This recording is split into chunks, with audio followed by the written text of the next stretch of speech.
Hello everyone, welcome. Is there music? Let me see. Oh my god, my face is horrible today, whatever. Could be like, oh, there we go.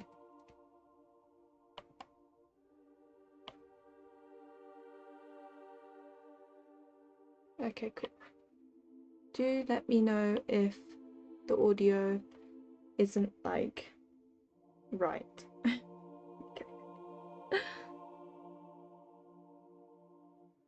Hi Sia, hi Sakura doll, welcome.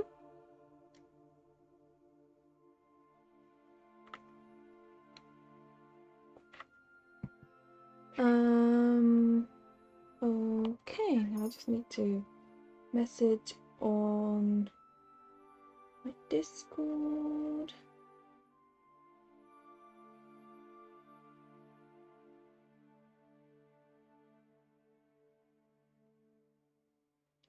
Today I'll be trying Imperial Grace link. If medieval court politics is your thing.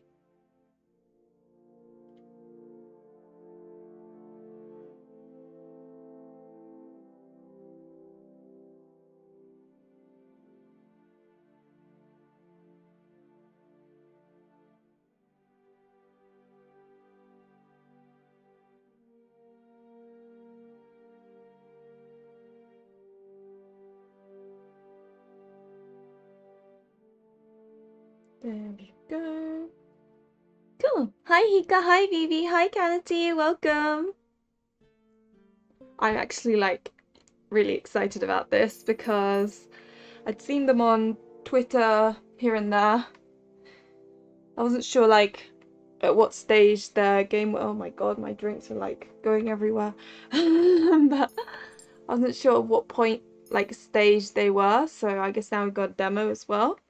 And the Kickstarter is live right now, so if you watch this and you're like, oh my god, this is my thing, then you know, link in the description and all that stuff.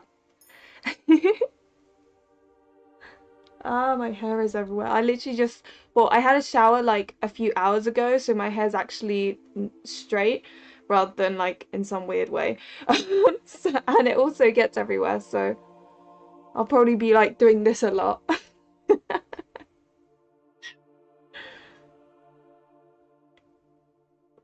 Hey Mara.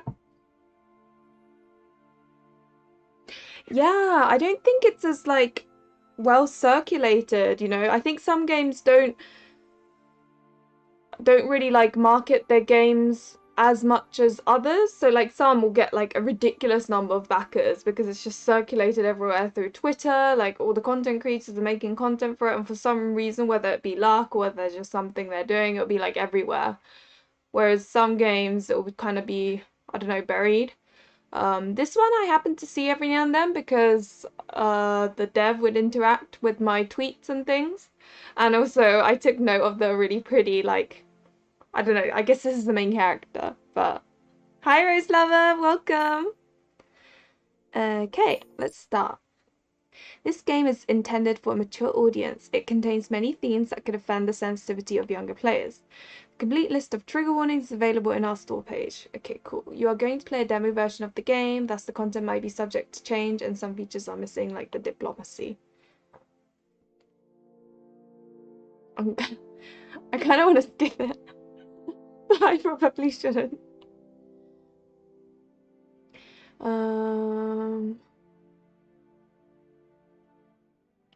Okay, cool.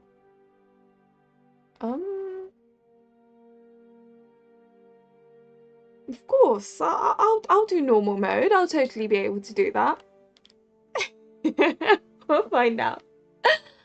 Hi Fancy, welcome. Hi Varga. The devs messaged me, so and then the first email got buried, and then they sent me a second one I think it was yesterday or the day before, and I was like, oh crap, I didn't realize that the email had got buried. So, but that's why I'm like, okay, time to play it because their Kickstarter, yeah, went live literally. Oh my gosh, Fancy, if it is, this would literally be my game because Cersei is my favorite character in Game of Thrones. I know everyone roasts me, but she is. Just the way she... Oh, her revenge is so beautiful and sweet. I love it. I think I'm gonna go very, like, I'll go very basic, and this will probably be what I go with. It's nice that you can pick all the different skin colors as well. I think I'll go with this one. I don't know.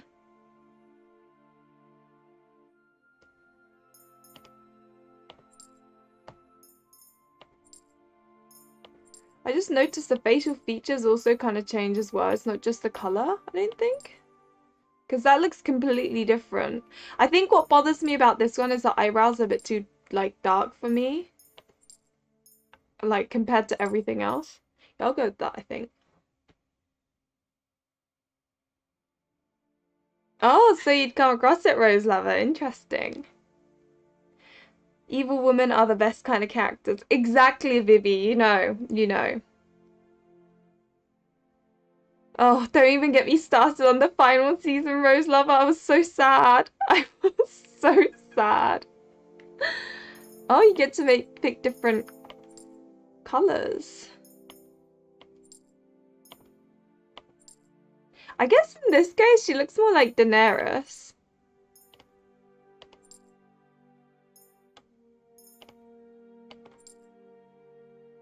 What? Is there not? Oh, it is the same. Okay.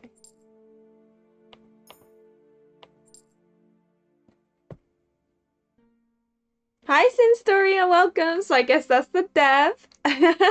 Hopefully you enjoy this stream. And if anyone has questions regarding the game, then we've got Sinstoria here to answer them. So.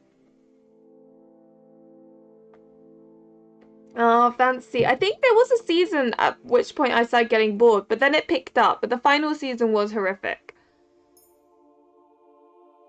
I don't know what eye color to go with. I do like those colors. That looks more natural though. Don't know. I'm not very good with picking eyes. Just really don't know.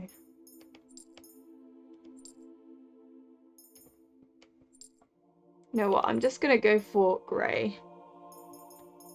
Oh wait, there's specialties? Oh, you want to pick the stewardship path? You'll gain economy and mathematics bonuses. Oh, what is this? You'll gain army and combat bonuses. Diplomatic path, you'll gain diplomatic and poison bonuses. Faith. No, I'm gonna go with this because it's a rose and I like the look of it. Very, very simplistic reason. I'll just leave it the same name. I always pick the default.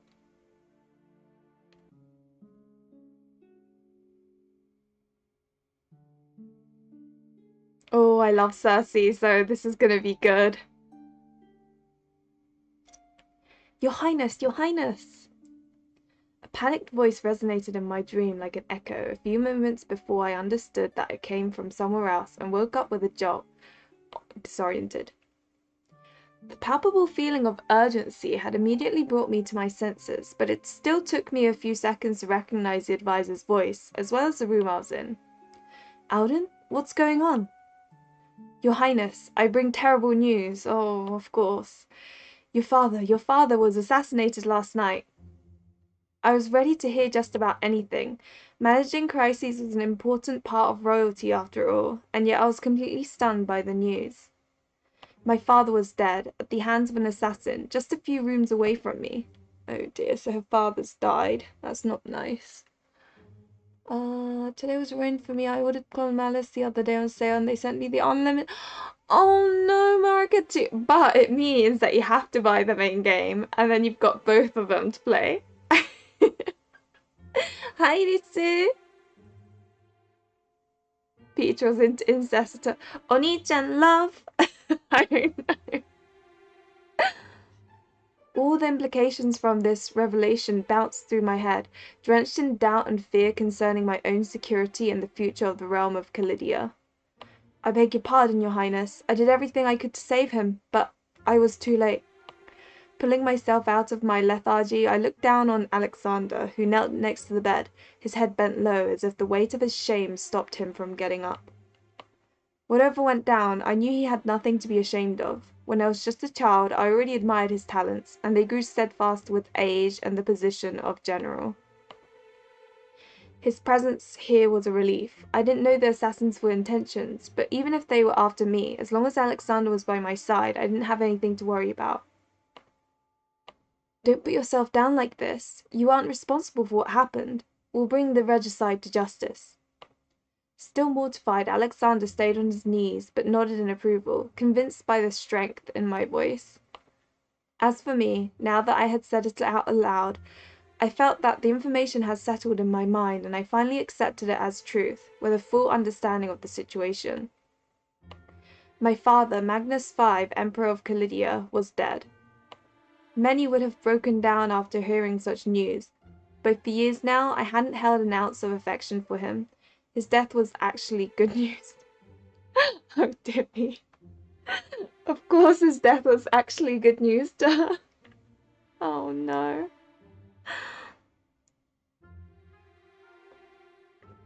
Peach's many things. Oh my gosh, fancy. I only keep the original name if the voice will actually say it in the dialogue, because once you change it, if they say your name loud, they never will again, even if you switch it back to default. Ah.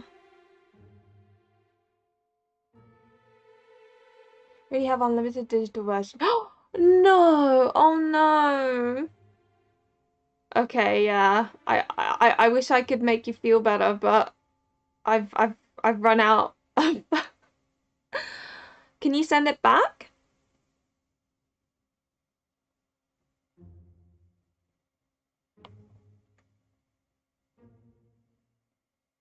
I like court intrigue as well. It's one of my favorite themes. It marked the beginning of a new era that I oh so desired since I had learned where my destiny lay. I was to succeed him. I was to become the empress. But it wasn't yet time for celebration. Although I was a legitimate heir to the throne, I had plenty of detractors, and I still needed to figure out why the assassination had taken place. I had many questions about the killer's identity and motivations. I was lost in thought, and it took me a while to realize that Alden and Alexander were staring at me, worried, surely awaiting a reaction or a declaration from me. Both had known me since my early childhood. They knew the enmity I felt for the Emperor, and I trusted them enough to set all pretenses aside. But it was, perhaps, a bit inappropriate to rejoice over my future title while my father's dead corpse was still warm. After taking a deep breath, I threw off my covers and got up, eyeing them. Pretend to be sad. I think I'll stay neutral. Because if they know, then pretending to be sad will make them feel like we aren't being entirely honest with them all the time. Exalt, call me dumb, but I don't actually know what that word means. So I'll stay neutral. English is only kind of my first language, okay?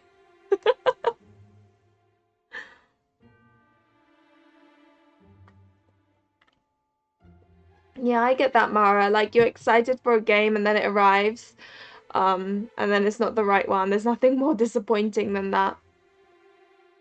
Hi, Casey, welcome.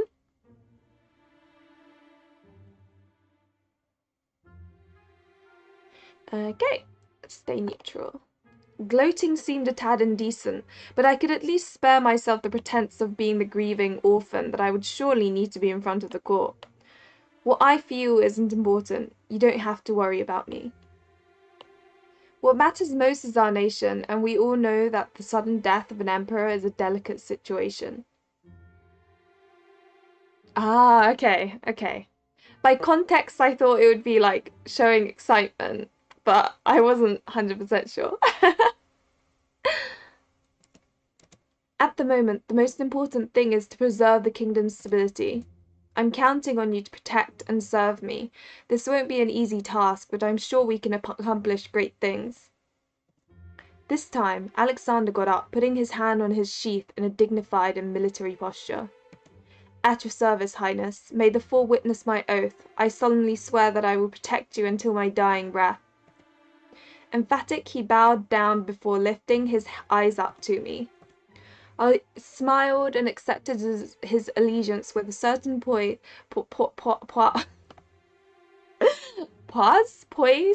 I'm guessing it's poise. Honestly, guys, like sometimes my English, I know it's like my first language, but despite my unkempt hair and my nightgown. Marjorie, my tutor, often told me that everything about me showed nobility. I didn't need any props to act like an empress. Today I understood what she had meant. Alden, however, didn't seem to share the general's fervour. Forgive me, Your Majesty, for tarnishing your enthusiasm, but there is a very delicate question that I have to ask. Have you had your father killed? Oh my god. His abrupt question threw me off, and I stared at him, wavering between surprise and indignation. How dare you even suggest such a possibility? You're going too far, adviser. Come on, don't be offended. You said it yourself. You've hated your father since the death of your brother. You've always held him responsible for it. And your father dies on the very day of your return to the palace? Whatever your answer is, I'll accept it, but I need to know. I felt anger rise within me at these words, and I walked to the window to breathe some fresh air. After I took a few deep inhales, I finally turned around to face him and gave him my answer in a firm voice. On the one hand, my presence here isn't a coincidence. The Emperor celebrates, or rather was about to celebrate, his birthday in 2 days. Half of the Empire's noblemen are here.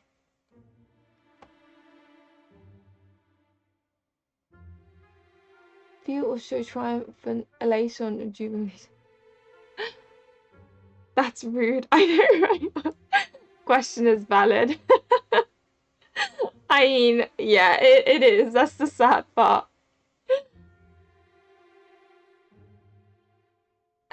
Thank you, Casey. You make me feel better.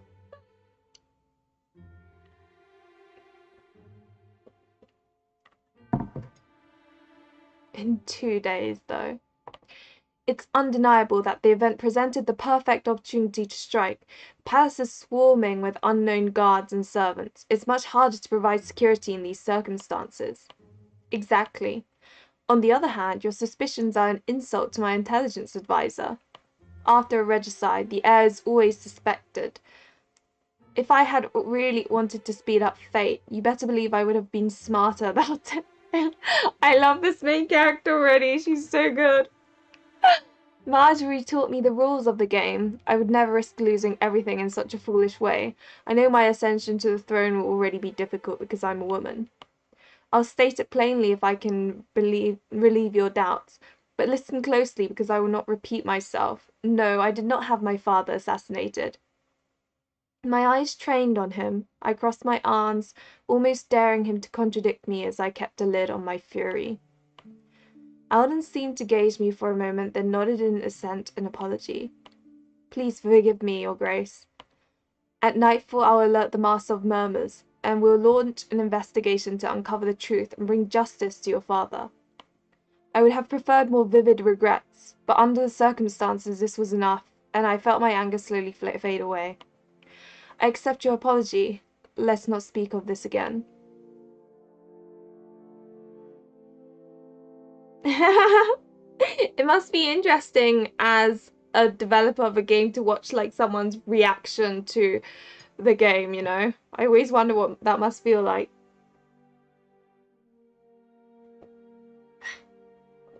I know, right, Rose Lover? I love it so much.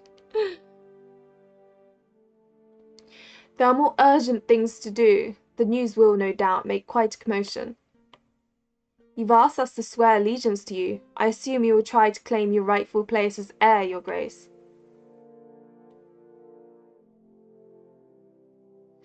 In any case, I don't have a choice. Or, yes, I've always wanted... As they say, you should always behave as if there are like eyes everywhere. And if you said, yes, I've always wanted to become empress, it may sound, you know, suspicious if someone were eavesdropping. But then again, I'm gonna go with this one. I heaved a deep sigh and mustered all my determination to answer him without leaving any doubts as to my intentions. In any case, whether I want it or not, I don't have much of a choice. I know there aren't many people in the direct line of succession, but if you truly don't want to, I believe one of your bastard brothers would do the trick. You know full well that my cousins would covet the position. This would mean the start of a succession war that would drown the kingdom in fire and blood. Even if by some miracle the nobility came out in favour of one of my half-brothers, there's no guarantee that it would all go well. They know nothing of politics. They'd be nothing more than puppets, or even worse, incompetents. Whether I like it or not, I have a duty to this nation's people, and I do not plan on shirking it. In any case, even if I were to retire to my estate to manage it, I would still be a potential threat to their reign. I'll never be safe, even if I were to completely relinquish my right to the throne. There's no doubt about it. I have to be the next empress. Only time will tell, but I think I am the best possible choice under the circumstances. I don't doubt that, Your Grace. In fact, I'm rather relieved to see you have already thought about it. Like you said, our country needs stability. We can't get away with a weak-willed monarch on the throne.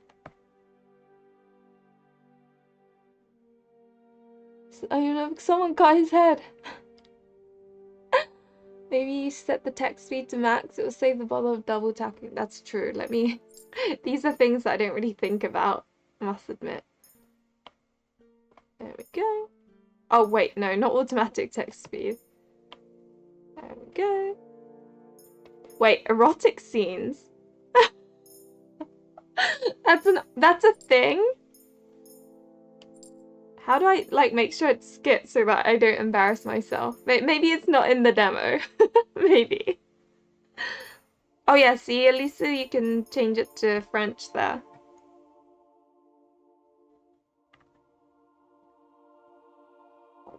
Martin, this guy with a fake moustache.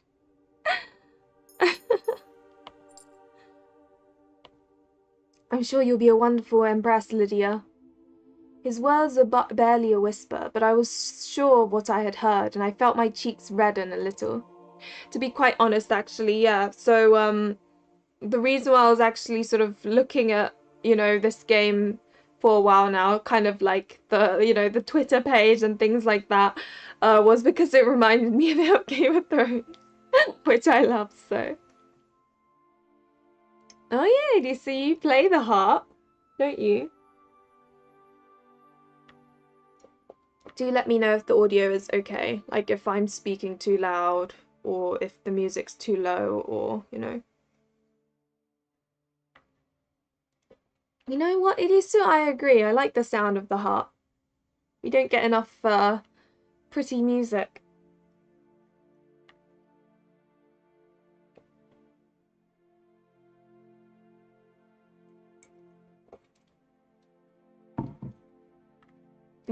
Yeah, that would mean that English is a localization.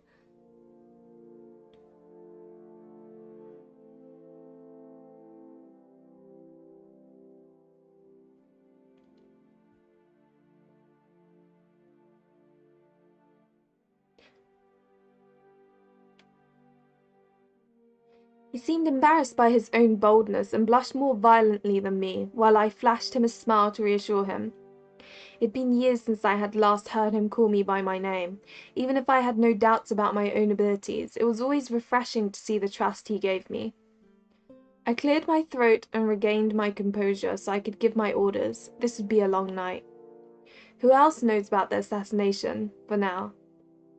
Alexander seemed surprised by my question and frowned a bit while searching his mind. When I found the body, I immediately went to warn the advisor, and both of us rushed to see you. The only ones who know about it are the guards who were patrolling with me and your father's personal maid who was passing by. Father's personal maid makes the maid sound very, I don't know, sexy. I don't know why.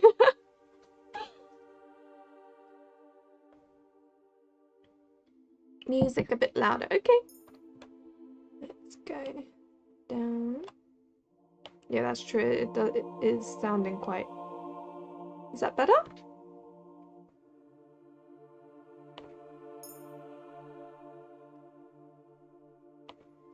We knew it would be bad to attract attention, so I had her discreetly sent to the dungeon for Oh my god! How about the guards who were stationed before my father's door?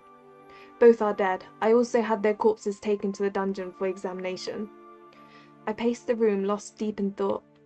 You've done well. Now we have to keep it all a secret. It's imperative that no one else hears about it. Your Majesty, this won't be an easy secret to keep. Obviously. We won't be able to do that forever. I only need a few days so I can stay ahead of my detractors. Alden looked thoughtful for a few moments, then he nodded. I see, so you want to act before everyone else, which should give you the upper hand. Exactly.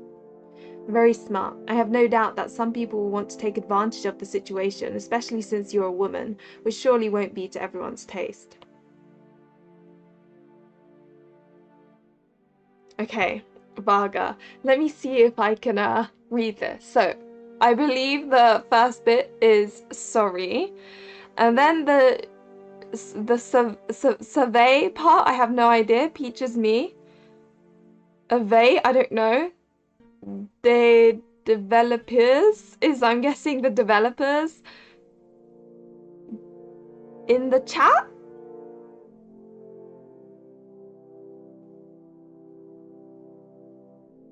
Rose Lover, thank you for the yeah.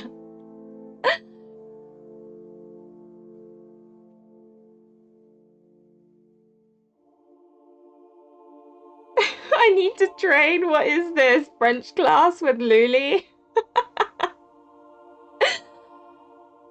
On Incross le Français. I can't with this. Yeah, no.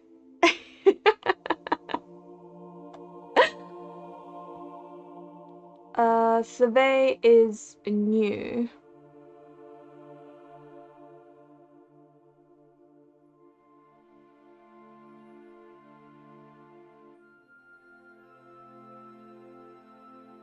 What does encrust mean? Or however you say it in French, of course.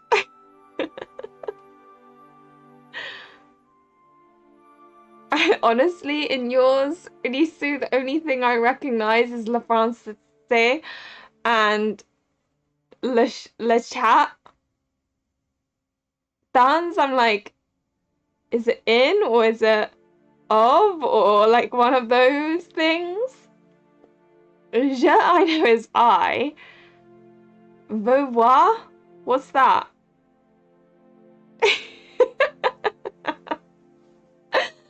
Yeah, no. Japanese, I can speak. English, yes. The crust of a big... Fancy, you're killing me. I do find French so pretty, though. I wasn't aware devs were in the house, so I see. Cool.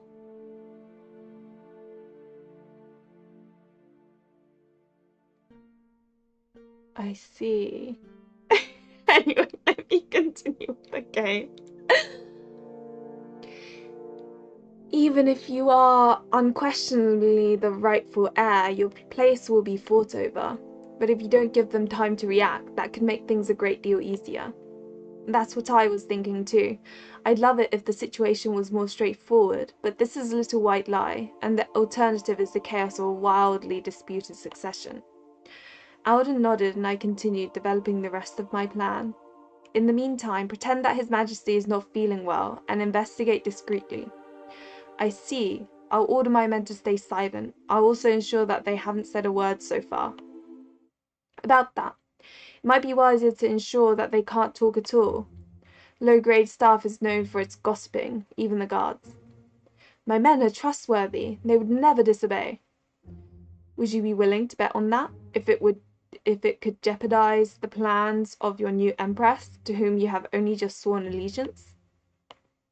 And that maid, can you also guarantee she'll keep quiet? His teeth clenched, his hand gripping the hilt of his sword. Alexander shook his head. The weight of Odin's words had also fallen heavily on my shoulders, and I'd observed both men while contemplating my next steps.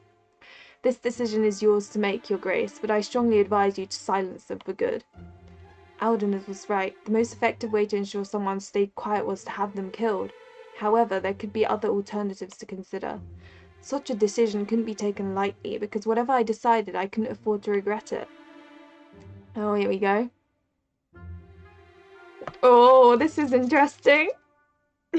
I love this sort of thing. Syncrusta intrude. Oh, I see. Oh, intrude the chat with French so that I have to learn it. I'm not learning French, but I do find fun in guessing words, because obviously, like, when you're in England, you have to do like French and Spanish, but it's only like a tiny bit, so you don't really learn much. You just like pick up words, so it becomes a guessing game, and I find it quite entertaining, although I can't pronounce any of the words, you know, correctly or anything like that.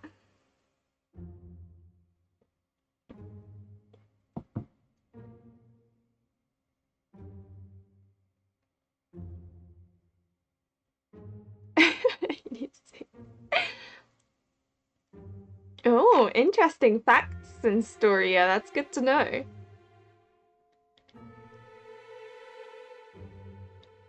And then you had Latin, which I don't know why. Well, I do know why. It's really funny. My boyfriend has started, you know, learning Latin for fun because, you know, of course he's learning Latin for fun. That's just my boyfriend just randomly starts learning things with no reason behind it apart from because it's fun, which is fair enough. That's a good thing. But what makes me laugh is every now and then he'll like be trying to like practice pronunciation and stuff. So I'll be sitting there playing my game or something, and all of a sudden I hear like a Latin. I don't know why, but it just makes me giggle because I'm like, what? He wanted to learn a language that he wouldn't like need to use for work or something, because if it's like a language you can use for work or is like handy, then it almost feels like he's doing it for work when he wants it to be a hobby, like a fun thing. So I kind of see his logic, but I thought it was kind of funny. Politics is nasty business. It is. I took Spanish for 3 years, meant to continue in college, but it's so easy to like forget languages as well. Like I remember a few words here and there, but okay. Have them killed. We'll pretend they were collateral damage of the assassin. I am sorry, Alexander, but we cannot afford to take any risks. Ensure their loyalty by promising them a much better position once I'm crowned. Even if they were really tempted to talk about what happened, this should be good enough motivation to ensure their allegiance. So, what are these things? Okay, so I've got quite a few of these. Okay. When you explain to them that they mustn't say a word, give them a few coins and promise them more once the secret has been revealed. And in the meantime, send them on a vacation far away from here. That should be enough to guarantee their silence.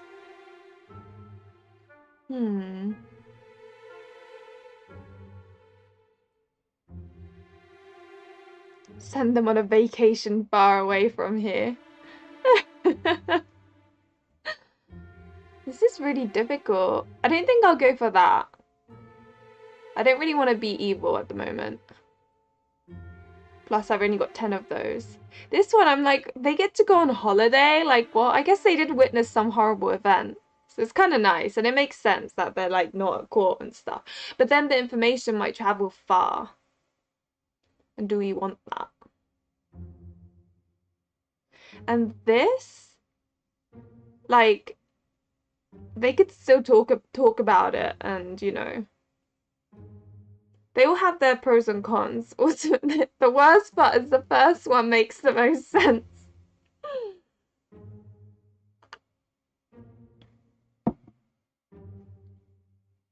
Latin is handy for a medical field. People speaking because it's not the ancestry of English. It's easy when you have Latin languages. Casey, you don't often get to kill people. It's so true. I always find Spanish sounds so much like Japanese. It makes me laugh. And I know, right? I feel like I'm playing a board game with strategies, which no one wants to play strategy board games with me because I take forever to make any moves and it becomes very boring. So I normally avoid them. Where's my decision dice? I don't know, because the thing is, right, okay, these are my thoughts. This, it makes sense, but like you don't always want to rule through fear because they're more likely to kind of like turn sides, you know. This, they could still talk about it, so it's a bit annoying. This, it's good because, you know, they're away, but also it means that they could go and tell like faraway countries, which isn't really good either.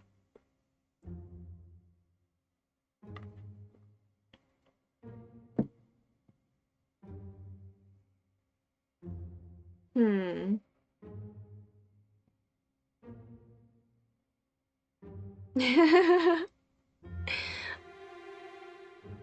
I mean, I don't even know how much of an effect this has. Is it just on resources, or does it actually have like an effect later down the line in the story? Because if it's just the resource matter, obviously I'm gonna go for this, but...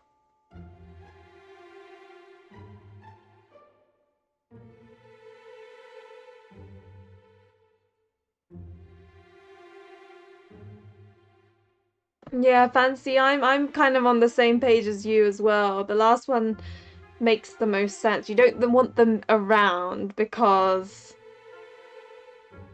people will be like, well, there's more chance whether they like it or not, they'll still potentially spill the beans. It has consequences. Okay. In which case, I'll go for the third one then. If there was something that Marjorie had taught me, it was the power of money. I was convinced that a few shiny coins were enough to silence them. Applying extreme methods wouldn't be necessary. With all due respect, Your Grace, my guards won't let themselves be corrupted so easily. It's not about corruption, it's rather about compensating them for their loyalty. It's just a matter of wording things correctly. Well, if you put it that way. In any case, it's much better than what the advisor suggested. Alden wasn't used to opposing decisions too openly, and he merely shrugged. I'm fine with that. I have more reservations than you do about the integrity of your guards, but that's an acceptable compromise. Time will tell if we were right. I'll go inform them. You'll see, Your Grace, you've made the right decision. Without further ado, he bowed once more and left the room with a heavy step. Alden seemed to be lost in thought for a moment, giving me time to come to my senses before he bowed down in turn.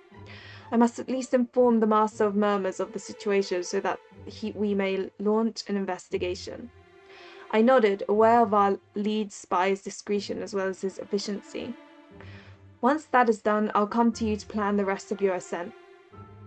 Once more I nodded in approval, glad to be offered a little interlude that would allow me to gather my thoughts. And to dress decently while I was at it. After all, even if the coronation hadn't taken place yet, deep within me I knew it. I felt it. I was the empress. Oh, here we go. The crown. After learning of her father's death, Lydia, supported by her advisors, decides to hide the emperor's assassination by bribing the few servants aware of the events. She hopes that this reprieve will allow her to set the stage in secret so she can obtain the political support necessary to... I mean, the key part of that was more to send them away on holiday, away from, like, everything. But I guess we'll see.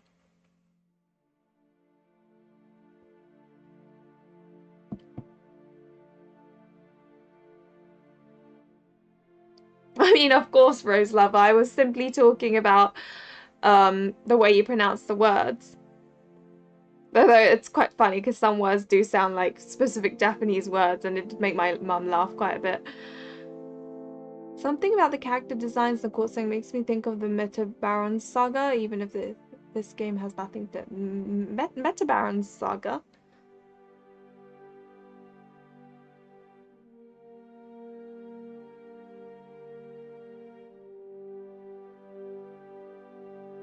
Yeah.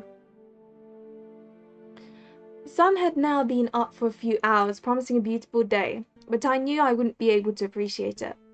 Now that the rush of adrenaline from the news had passed, all I had left were doubts on the days to come, which are going to be exhilarating as much as terrifying. I was gambling my future along with Calidia's, and that was a big deal. I had spent the past few hours readying myself and refining the details of my plan to appease my latent nervousness as best as I could, but that didn't help me shake off my main preoccupation: the servants. Like Alden had said, I had made a risky decision, and I had been torturing myself for hours wondering if it was worth it. I was tossing and turning when I heard a knock at the door. I leapt out of my bed and let Alden in. "There, your grace. We have followed your orders." I hadn't seen that he was accompanied by the Master of Murmurs, who came in after him. A slight discomfort washed over me. His role inside the palace was vital, but since I was a child I had been terrified of his hidden face and the mysterious aura that surrounded him. So I was wondering if that box would hide, but yeah, it is really pretty, isn't it, Irisu? Dune meets heavy metal. Oh, okay, interesting.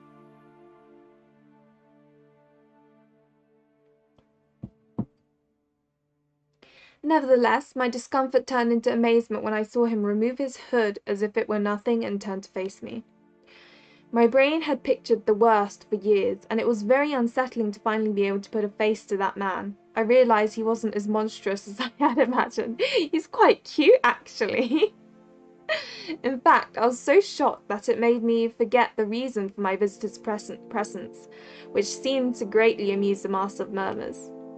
"Is there a problem, your grace?" "Oh, it's just I didn't know that you would show your face. To be honest, I do what I want, but in principle I only remove my hood in the presence of my sovereign and their close collaborators. Though I like to entertain the mystery and the anonymity that come with the job, it would be far too dangerous for me never to reveal my face. Some people might use that to usurp my identity." I see. Though it was disconcerting, it was also rather reassuring to see that a man as important as the Master of Murmurs already acknowledged me as his sovereign. Alden cleared his throat to recall me to my duty, and I suddenly remembered the reason for the two men's presence, which immediately made my anxiety flare up. To keep myself from staring at the master spy, I faced the advisor and fully focused on him. Did everything go well? My anxiety must have been conspicuous, even if I was doing my best to put on a confident expression. "The servants seemed convinced by your offer. They left the palace without complaining, so I suppose we can count that as a win." Okay, thank God. "Despite all that, it's still a bit early to be sure of anything. I gave the Master of Murmurs and Alexander the task of keeping a close eye on the situation." Master of Murmurs slowly nodded in assent. "We'll know more tomorrow, but for the time being there's nothing more to report." I lifted my eyes to meet my advisor's and flashed Alden a reassuring smile. Clearly he read my emotions better than I had thought, and I couldn't allow myself to visibly waver at such a critical time. "I know that, and what's done is done. Now we must focus on the future. Bring the High Priest to the council room. I need him to contact the Quadrator." "Robert is a pious man. Are you sure it's a good idea to confide in him?" "Everyone likes to think the devout never lie, but one doesn't obtain a place like this without cheating a little." Place like this without cheating a little, to be fair. I see her point. Well, after you've climbed a little bit up the ladder, shall we say, you do kind of need to play the game whether you like it or not, even in companies and things. I admit that the idea of lying to him came to me for a fleeting moment, but to fool him would be a complex task, and I'll be needing his support when the time comes. The people put great stock in men of faith. "Very well, your majesty. Will that be all?" "Yes, thank you."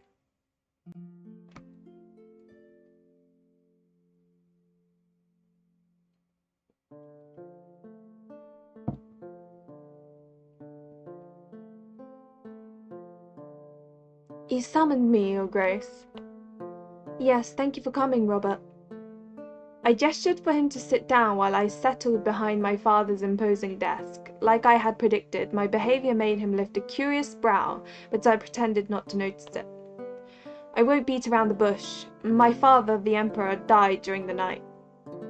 Clearly, we had done a pretty good job at keeping that a secret, since the shock on his face seemed genuine. What? But how? Or why am I just learning about it now? I need to pray for his soul. Sorry. It's just like, because of what she said about he needs to cheat a little bit to, you know, climb up type of thing. His, I must pray for his soul sounds just kinda funny.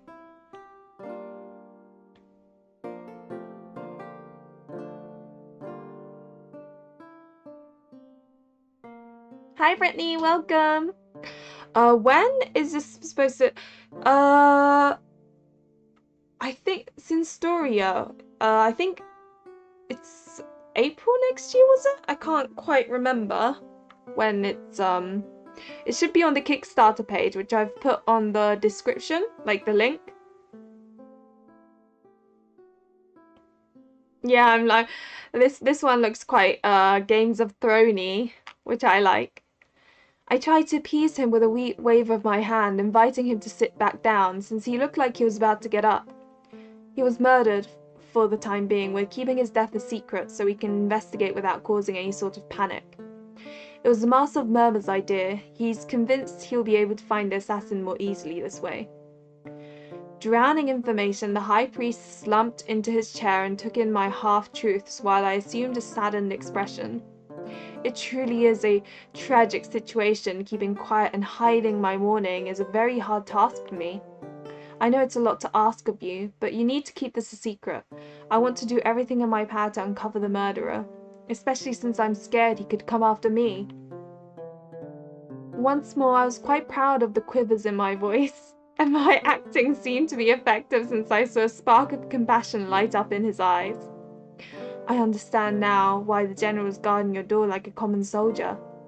With a closed expression on my face, I nodded, searching for the right words. The first and main reason I've summoned you here is so that I could confide in you and ask you to pray for my departed father's soul. Of course, Your Majesty, I'll lock myself up in the great temple and dedicate myself to the task. My face still sad, I gave him a tight or grateful smile, but inside I felt relieved. His prayers should keep him busy enough that he wouldn't be tempted to reveal everything. Now I could move on to the true reason of his presence here. But before that, this saddens me, but I have another favour to ask of you. Of course, Your Grace, what is it? Well, Alden and I are afraid that all the upstarts across the kingdom will rush the castle and try to usurp the throne as soon as my father's death is made public. In their greed, many forget that my line sits on the throne by the grace of the Four, so I'd like to send a letter to the Quadrator and have him support my coronation as well as reaffirm my legitimacy. Once more he stayed silent, and I tried to hide my worry behind a veil of sadness. I hated that my plans depended on a single person, but I didn't have a choice. Only kings and high priests could hope to quickly reach the ultimate leader of the cardinals, and I technically wasn't a queen yet. I understand, yes. You're Magnus V's only legitimate child. The throne should be yours. That said, I don't know if the Quadrator will approve of those plans since you're a woman, and an unwed one at that.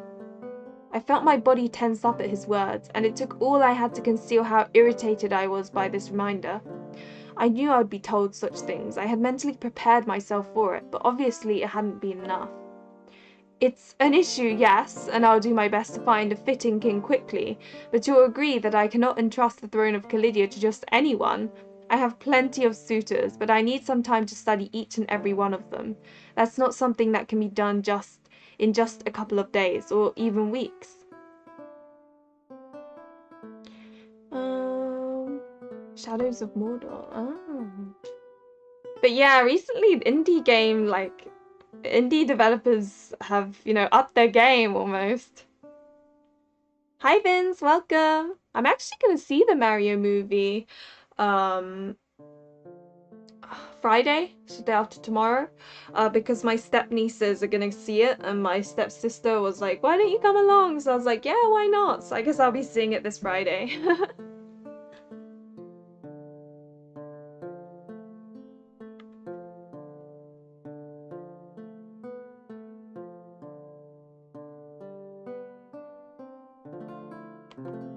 In the meantime, we do need someone to lead the country and make sure it doesn't sink into chaos, and if a regent were to be appointed, I'm afraid he might refuse to give the throne back to me and my husband, which would lead the whole country to a bloodbath. No one wants to see another era of murderous plots like during Magnus III's time. You're right, Your Grace. We cannot let such tragedy befall us. I'll go write a letter to the Quadrator right away to express support for your coronation and explain our situation. Satisfied, I let out a sigh of relief. I thank you for your support, High Priest Robert. It means a lot to me. Swiftly, I opened one of the desk's drawers and pulled out a thin, sealed letter. While I was waiting for you, I humbly wrote a few words destined for the Quadrator. We've never met, and I hope this would help him get to know me a little, as well as reassure him of my faith in the Four. I was thinking that perhaps you would be so kind as to add it to your own correspondence. Once more he seemed to be caught off guard, but he smiled instantly and enthusiastically. Of course, Your Majesty, it's a great idea. Relieved, I gave him the letter in question while thanking him once more for his support and his help in this unprecedented times. I only hoped he didn't have the audacity to break the seal, because even if it did contain a few cliches on my virtues, the letter mostly made promises that could actually motivate the Quadrator. Ah, okay, here we go. Oh no, we need to use the resources again, god damn it.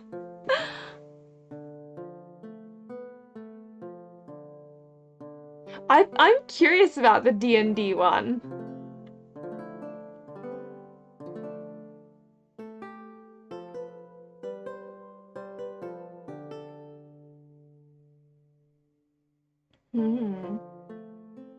Okay, so option 1. I knew that God made the world go round, and so I promised a hefty donation to the great temple of the Four in Meridian.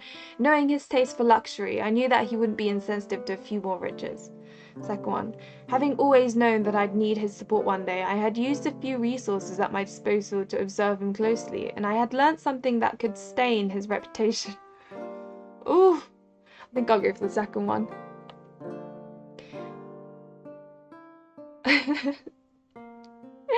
Indeed, I had discovered that he was responsible for a woman's death, an inquisitor who worked in Meridian's great temple. I would have liked something a little more concrete, because from what I had been told, even if he was directly responsible through negligence, it wasn't a plot that would make the crowds go wild. Only the fact that she was a woman of faith played in my favour, and explained why they had wanted to conceal the incident in the first place. At least I had gathered enough details to make him believe I was an exceedingly well-informed person. I was certain that the desire to preserve his reputation along with the proof of my knowledge would be enough to convince him. To play with a man as powerful as the Quadrator, and I wasn't talking about his possible connection to the gods, but his actual worldly power, was a risky move, but it was all worth it. Dice had been cast.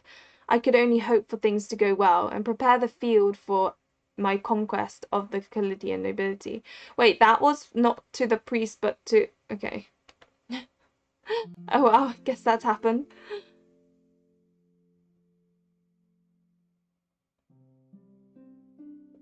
Is Bridgerton a movie as well now? Like, is there a movie of that? I need to watch the series too. It seems like my vibe.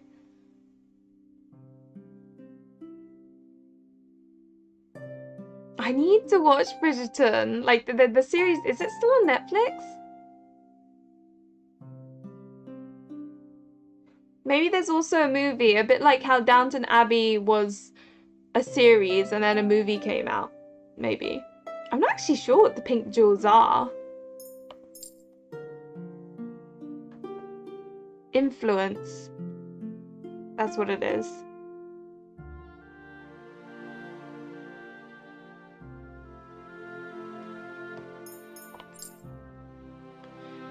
Despite my desire to act for the time being, I couldn't do anything but wait for the Quadrator's answer. Even if the letter had left that very morning, Meridian was far away, and I knew I couldn't hope for an answer for at least 3 days. I I had to chomp at the bit and act naive. My first thought was to mingle with the court so I could clear my mind. But then pretending that nothing was up and feeding rumours to justify my father's absence was more frustrating than doing nothing. Even Marjorie's presence irritated me. Despite her advanced age, as soon as she turned her inquisitive eyes onto me, I had the impression she managed to perceive the truth. And so I had taken refuge in the library, hoping to read a little. But in all honesty, even if I managed to unscramble a few words, my thoughts were far away and my mind was replaying the events of the previous night.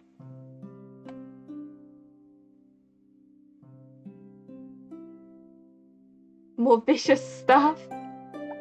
Oh God.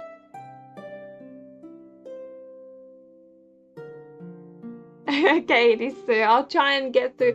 I mean, I haven't got the time to watch a lot of shows recently because I'm having to play some games, so it's kind of a bit of a frustrating situation, shall we say. Asking myself again and again if I had done the right thing. Your Grace, forgive me for bothering you during your readings, but we have more news about the witnesses. Oh no. Despite the mystery he shrouded his words in, I knew exactly what he was referencing, and that was enough to pull me out of my boring book. With a glance, I surveyed the library to make sure we were fully alone before motioning for him to continue. I'm listening. What's going on? Oh no, just as I feared. I don't want to hear that. Just as I feared, the few gold coins we gave the servants weren't enough. One of them, a soldier named Brunnan, has understood the value of this secret and is now trying to blackmail us. Oh shoot, I didn't think of that possibility.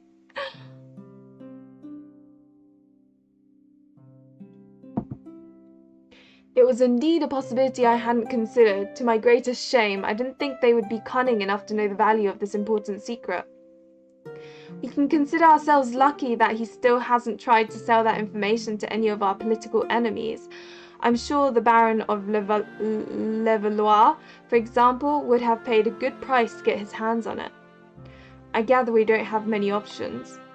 We don't indeed. Either we pay up or we make sure to shut him up, and for good this time. Obviously we're going to kill him because clearly he didn't learn his lesson the first time. Would have liked to protest, but seeing how my own methods had failed, I couldn't well take offence when he offers such a drastic solution. Also, you know, it's kind of like you give them one chance and then they screw that up the next time. That's their own fault. I'm just saying, it's their own fault, not mine.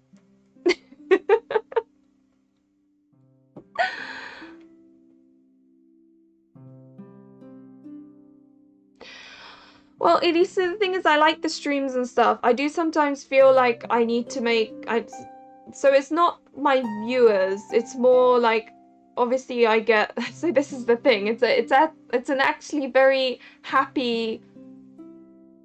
In Japan, we say like a happy problem. In that, whenever sort of devs send me a free code, right? And this is the problem. They're all games I actually would be interested in. So I'm like, okay, I'll read it or I'll play it.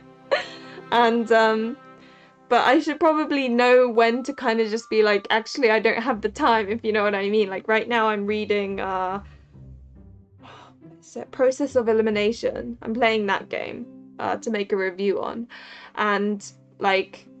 It is really my kind of taste, so of course I accepted, but then, you know, when you've got like two other people then contact you and they're both also games you're interested in, it's kind of hard to like, and then what's confusing is you do kind of enjoy playing it, if you know what I mean, as in like you're enjoying it, it's just, it means you don't have time for other things that you could also enjoy. It's kind of, I don't know if that even makes sense, but hi Claggy, welcome. Heartstopper. No, I haven't. And it was a comic, right? Originally. But I appreciate the support you guys give me. Like, I genuinely see you as friends more than anything, so. The only upside is that if we pay up, he won't be able to indefinitely blackmail us. In a few days, I'll have the Quadrators answer. My father's death will be officially announced. His words won't have any value from then on out. It's one of the positives indeed. Even if I'm wary of everything he could demand in a few days, people tend to be excessively greedy. Couldn't we just lock him up until things go back to normal? It's an option, but he tried to rally all the guards and the other prisoners in the dungeon if we arrest him under false pretenses. And if we were to kidnap him when we release him, I doubt it'll be great optics for us. When he laid it out like that, in fairness, it was obviously a bad idea. Only my first two options remained, and none of them really appealed to me. Is he asking a lot? Like I said, he's understood the worth of his secret, but fortunately for us, he's not used to the same order of magnitude we are. The sum he requests is still reasonable. bless the guy.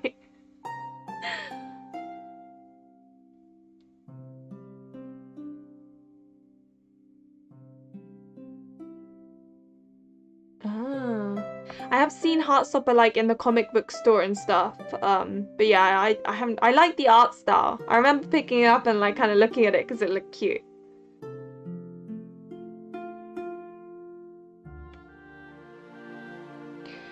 But once again, I would advise you against it. Showing weakness at this stage could turn out to be fatal in the long run. Sighing, I took the time to think about my decision before sharing it. They're gone, I'm sorry. But let's see what... So the cost is that. But since he wants to double cross me, I don't have a choice. You're right, Alden. If I start letting people blackmail me, I'll never be respected. After due consideration, I think this poor man doesn't know what he's up against. Send in a few agents to remind him of his place. That should be enough to calm him down and make him forget. Jesus, I think that'll just make it worse. Nope, I'm sorry. I tried being a pacifist, exactly. That's his bloody problem, if you know what I mean. He shouldn't have been an arse. Alden approved, clearly glad that I finally decided to use his methods. You're doing the right thing, Your Grace. I'll go inform the Master of Murmurs of your decision, and I'll make sure everything is done with the utmost discretion. Oh my god, Hika, same. I think that was the time when I was also like trying to get into comics and stuff as well, but I was also in my studies, so like I was only being given like... I wasn't really being paid a lot, so... I hope so. If it came to be known that I assassinate my subjects, that wouldn't be the best advertisement for my rule.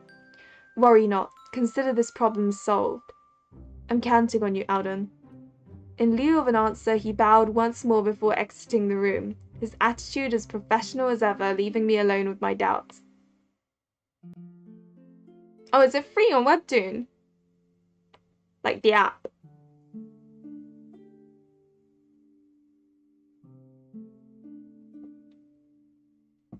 It was already late when the Master of Murmurs knocked on my door to inform me of the evolution of the situation.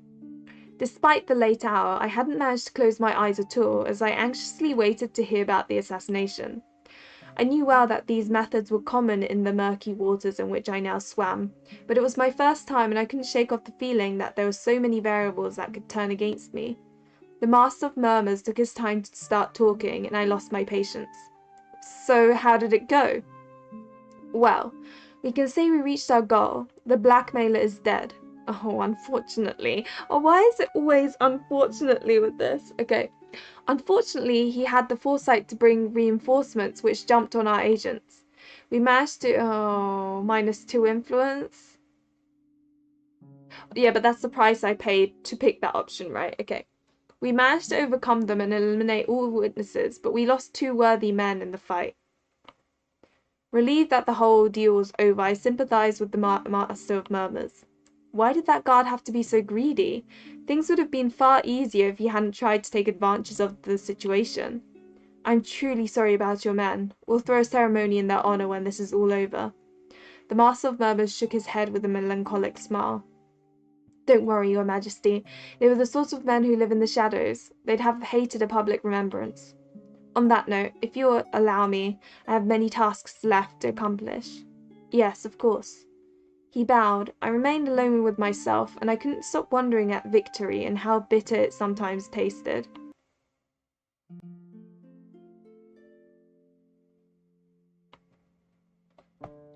Master... Did I say Master of I think it's Master of Murmurs? Have I been reading it wrong this whole time?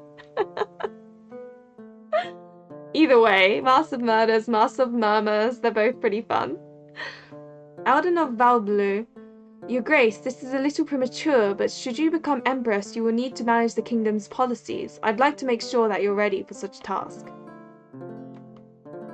One can always learn more, is what I'll go for. As you already know, the kingdom's policies influence how your subjects, noble or otherwise, view you, but also what resources will be available to us. You can set tax rates for the people and the nobility, as you may have guessed. The higher they are, the less happy the people will be, the faster the coffers will fill up. But there are many other things much more subtle. For example, you can decide how open to trade our borders should be, or which sectors of the economy you'd like to focus on. We must also consider how to protect ourselves from our neighbours, especially bearing in mind Varga's warlike inclinations. Maintaining an army is very, very expensive. As such, investing in diplomacy may offer better results in the long run. It's a strategy game, no answer is... Yeah, you're right, no answer is perfect. But at least I feel like if I had killed them right from the bat, sure, I would have saved like some resources, right? But then, morally speaking, I would have felt a little bit like, I don't know, a bit, you know. But because I tried that first and then it didn't work, I'm like, oh, well, screw them, you know, that's their fault. They're the ones that killed themselves, essentially.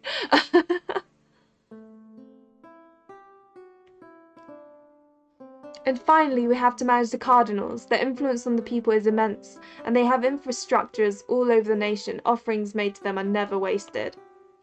We've set up regular periods of time during which we collect earnings, but there will be a short delay before the consequences of any changes you make can be seen.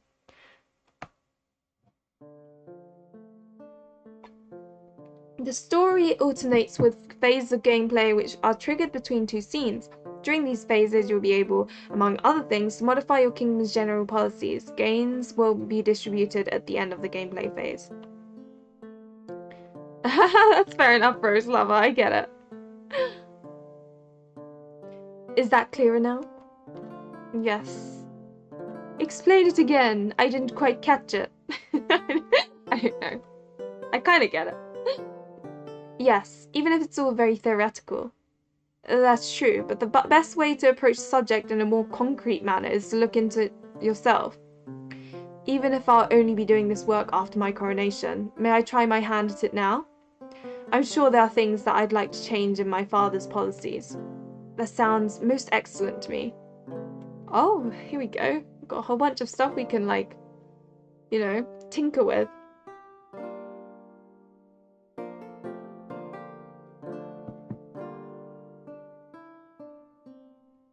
Right, I am dying to go to the bathroom, so be right back.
Okay. Olympia soiree. I'll probably. I need to. After finishing the first case in process of elimination, I'll probably play Norn 9 tonight, actually.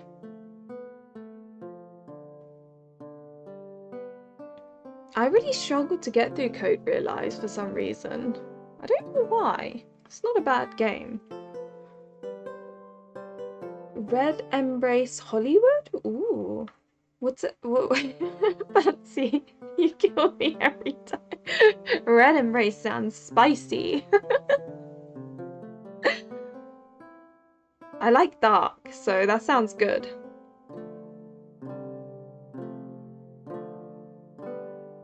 Fade to black, you know?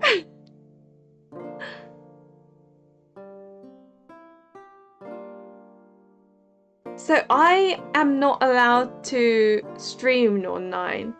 Every time they send me a code, they give me an embargo, and normally it's like, you know, you can stream it as long as it's past like this date. But for some reason, Norn 9, I'm not allowed to stream it at all, which I don't actually know why. But I guess it's because if you play one, I don't know. It could be that they just changed the embargo, but. Okay, Sensoria. Well, thank you very much for coming along. It was nice having you and, you know, you being able to answer questions and stuff. So thank you for coming along and making this amazing game, because so far I'm really enjoying it. And good luck with your Kickstarter. So like there are no real good ending. Oh, that sounds amazing. Okay, Red Embrace. What was it again? Hollywood. Red Embrace Hollywood. Okay. People, please remind me of that at the end of this stream.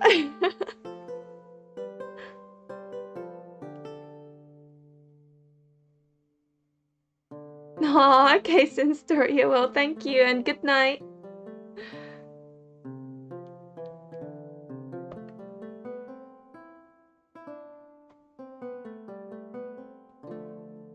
Also, it could be because of like the betrayer person, right? In the common route, you discover that there's a betrayer on the airship.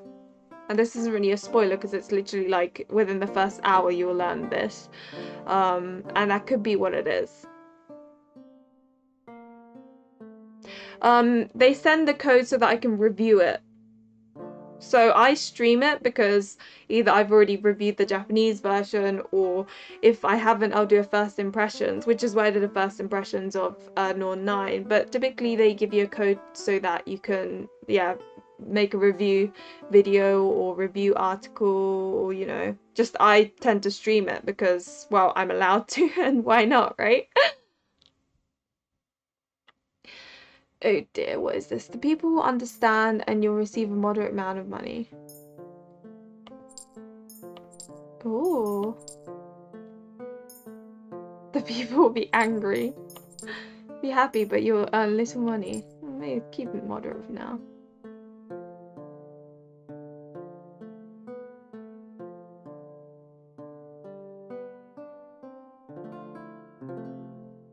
We'll be focused on the exploitation of raw resources. You will focus on craftsmanship, especially luxury items. Your economy will be focused on agriculture. So I don't want to have minus people. This seems good for now, I think.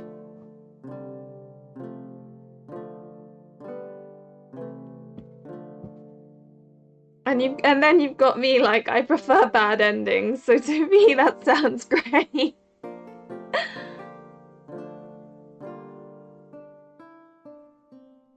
That's the thing, it's like Verge Evermore, they aren't really, I guess there are happy endings.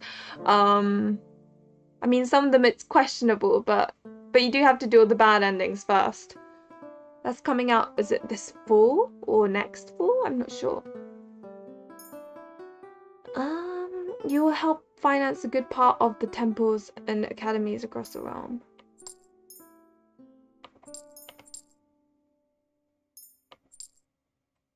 Put that for now. Small taxes are levied on products traded between countries. Nobility will hate on me.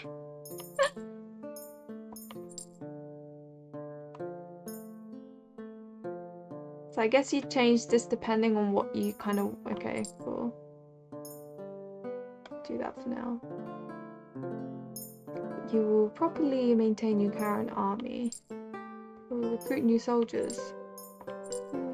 That for now.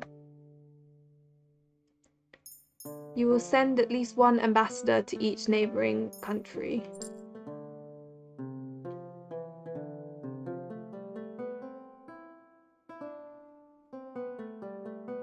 I guess you'd want the nobility to like you, right?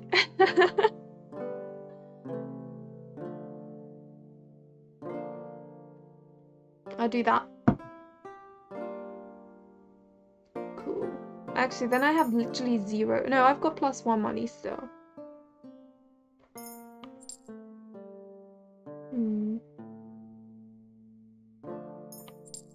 Plus the nobility, though. That sounds good.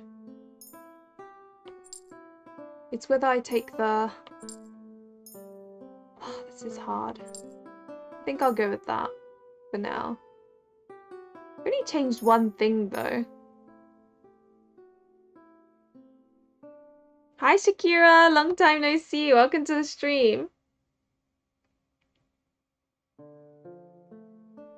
I personally prefer dark games as well. I don't know. There's just something about them.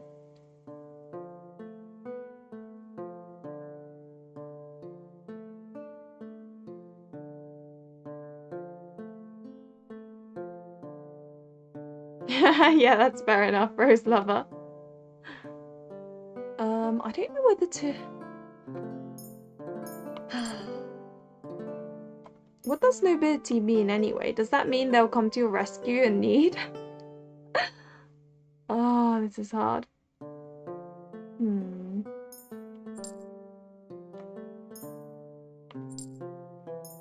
know what? I'll leave it at that. Oh, no. Okay.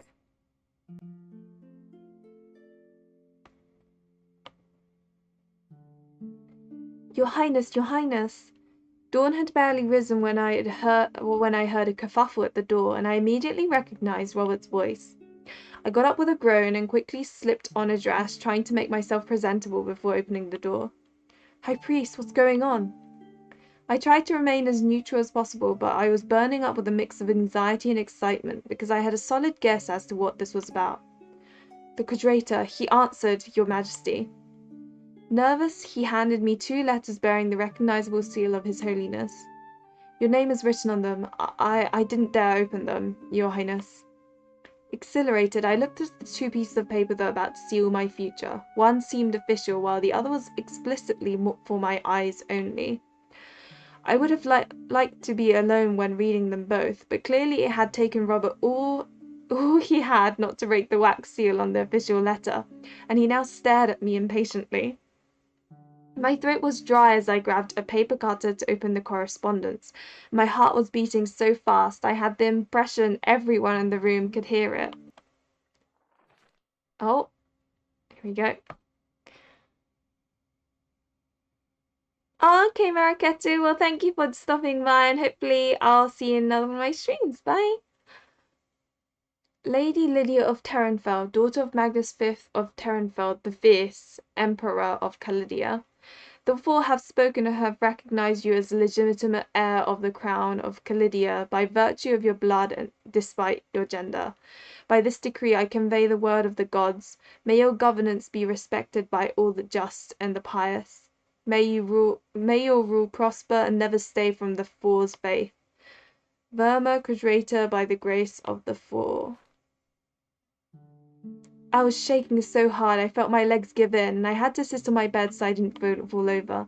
I had done everything in my power to make this moment happen, but now that it was upon me, I was engulfed by all the emotions I had accumulated in the past week. Robert seemed to understand me, and he bowed to leave me a few long seconds so I could take in the Quadrator's words. Finally, he spoke up.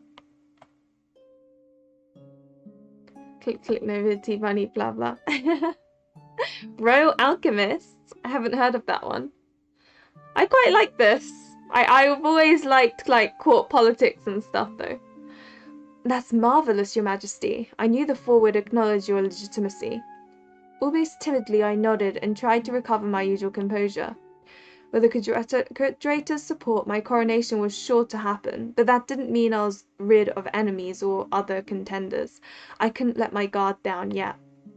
Yes, the time has come for everyone to know the truth. Gather the nobles in the castle at dawn and prepare the pigeons. He nodded, a grave expression on his face. Yes, we can't wait any longer. The secret of your father's death couldn't have been kept indefinitely. In any case, it was true that his absence has been going on for a while, and a possible illness worried people just as much as a possible death. It was fortunate that these letters hadn't taken too long to arrive. I'll be there. I need to finish getting ready. Of course, Your Majesty. I'll have the bells rung, but at such an early time I don't suppose we can gather everyone in less than an hour. I approved with a polite nod, and soon I watched him leave and close the door. Finally, on my own, I collapsed on the bed and let myself gloat. I whooped in pure childish joy as I read the Curator's letter over and over again. I knew that I had plenty of challenges ahead of me, but this was my first victory against traditions, and I intended to savor it for as long as I could. Only after a few long minutes had passed did I decide to open the second letter, which was addressed to me personally, and I am very worried of this letter. Lady Lydia of Terranford, be aware that your threats cannot shake the faith that the believers have in me. Only my wish to preserve them from potentially bloody conflicts has guided my decisions not to be offended by your contemptible lies, to support you despite them. Keep in mind nonetheless that I don't appreciate these methods, and that you have made yourself a dangerous enemy. Oh, of course, I forgot what we did. Oh, I thought that was to the Mass of Murmurs, not the act. Oh well. A dangerous enemy, Lady Lydia. One cannot defy the four with impunity. Oh. Oh, shoot. What have I done? I got up with a sigh and held the parchment over a candle long enough for it to catch fire before throwing it into the cold fireplace.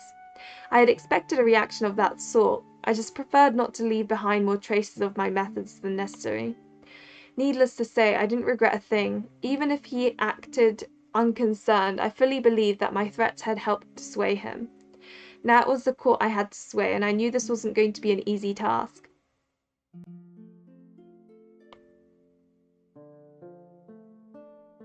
Make sure not to overexert yourself, Lydia.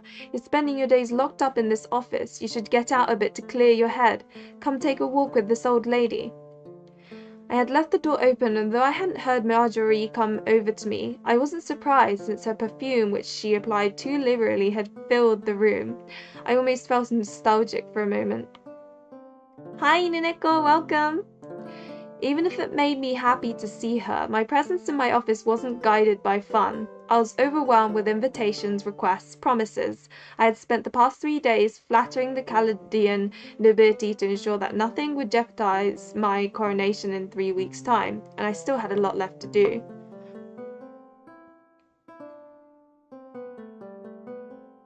Oh, perhaps you can fool everyone else, but I know you're far from being an old lady, Marjorie.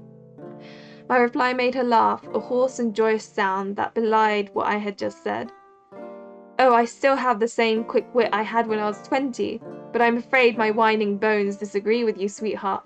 Come on, don't be cruel. You already broke my poor heart when you didn't let me in on the secret.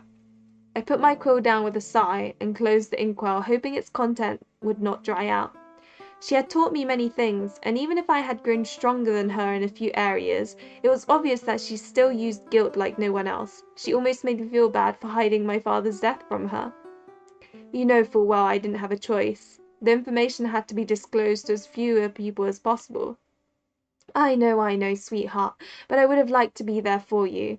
These past few days mustn't have been easy. No, they weren't indeed. As promised, I quietly walked by Marjorie's side through the garden, but we couldn't take one step before some servant or noble offered me their condolences. I'm so tired of pretending to be sad. I know your father was a man of many flaws, but he was your family, your blood. You shouldn't hate him this vividly. It's not healthy, especially now that he's dead. No, that's too easy. You can't just die and expect that all your mistakes will be forgiven. I'm curious what her father did that's made her so, like, bitter about him. Like, I'm really curious. She sighed, and I decided to change the subject before I had to listen to another lecture on the importance of family bonds. But since we're speaking of forgiveness, I need your help. Suspicious, she frowned, although she kept walking calmly between the flower beds. I'd like it if you gave me Fir Castle. That old dilapidated fortress? What for? Pretending to admire some insects that were flying around the planters, I hesitated for a second. I needed the fortress to buy the Faram's loyalty, but Marjorie held a deep hatred for them. I didn't like lying to her, but I couldn't run the risk that she'd refuse my request. I feel like she's gonna find out later, and if she finds out that you took it from her to then give it to someone she doesn't like, that's one person that has a grudge against you, so... I need it because I'm going to give it back to the Faram. Upon hearing my words, Marjorie froze, trembling with anger. You want to give it back to those vile traitors? Do you know how many men died storming it? Do you know what this fortress cost me? I knew she would react that way. Even though the war had ended about 20 years ago, she still bore painful memories of it. Yes, I know all that, but it all took place before my birth. It's time we move forward and reconcile with the Faram, lest we repeat the mistakes of the past. I don't want another Faram revolt under my rule. I need their support for my coronation, and to obtain that support I need Fir Castle. You know just as well as I do that it's only a ruin now, an old pile of rubble left on steep and barren land. It's nothing more than a symbol. My old aunt grumbled for a few long minutes, but she was forced to concede my point, even if it cost her. Do what you want, but believe me, once you become empress, I'll call in the favour. Thank you, Marjorie. I knew I could count on you. Relieved, I finally let out the breath I hadn't really realised I'd been holding. Knowing the affection Marjorie held for me, I knew that I'd end up convincing her, but as I had a meeting with the Faram heir in 4 days, I didn't have a lot of room for errors. With one less issue weighing on my heart, I continued my walk with a bounce in my step, forgetting for a few minutes the court's problems and plots.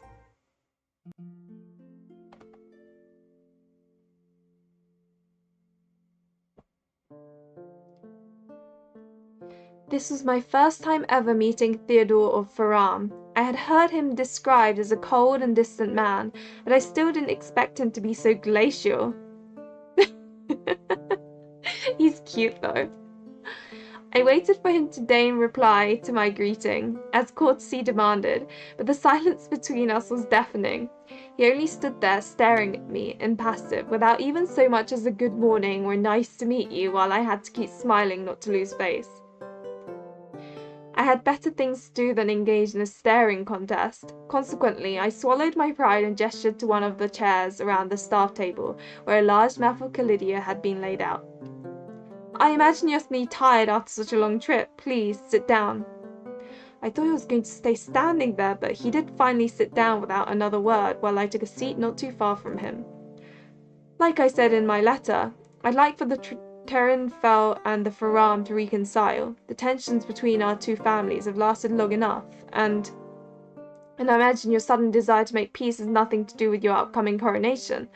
The Montelier are eating out of your hand, but the Voyador would never support a woman, which means you very much need us. Coming as he was from a lineage with a somewhat barbaric reputation, he had done a fairly clever analysis of the situation, but I didn't let that stop me. Very much need is a bit strong. Should I remind you that I have the support of the cardinals, the people who follow me? That said, I do wish for my coronation to go as smoothly as possible, and the rest of my rule as well. I'd like to avoid bloodshed if at all possible, and I fear that the ancestral enmity between our two families might lead us to just that. Hika! So I think that this guy is one of them. I think the guard, the young looking guard is a love interest, and I think the master of murmurs, the one with the hood, I think, is a love interest too. So they're all quite cute.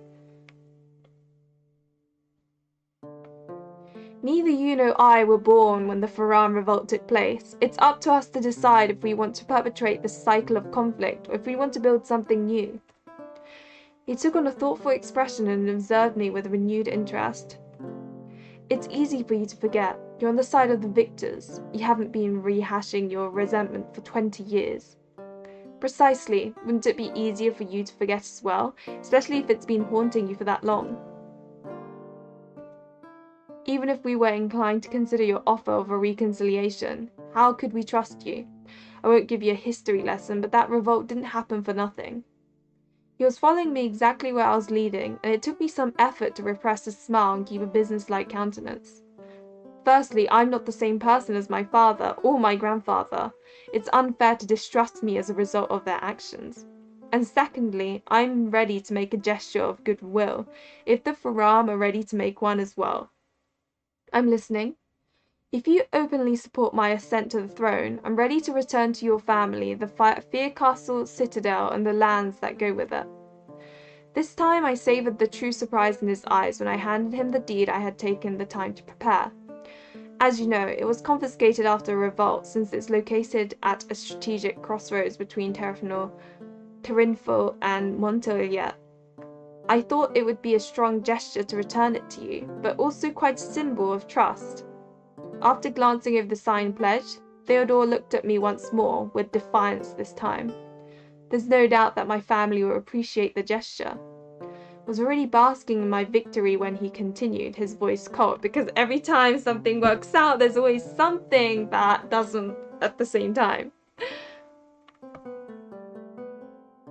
I know, right? How dangerous is it to fall in love with your spy master?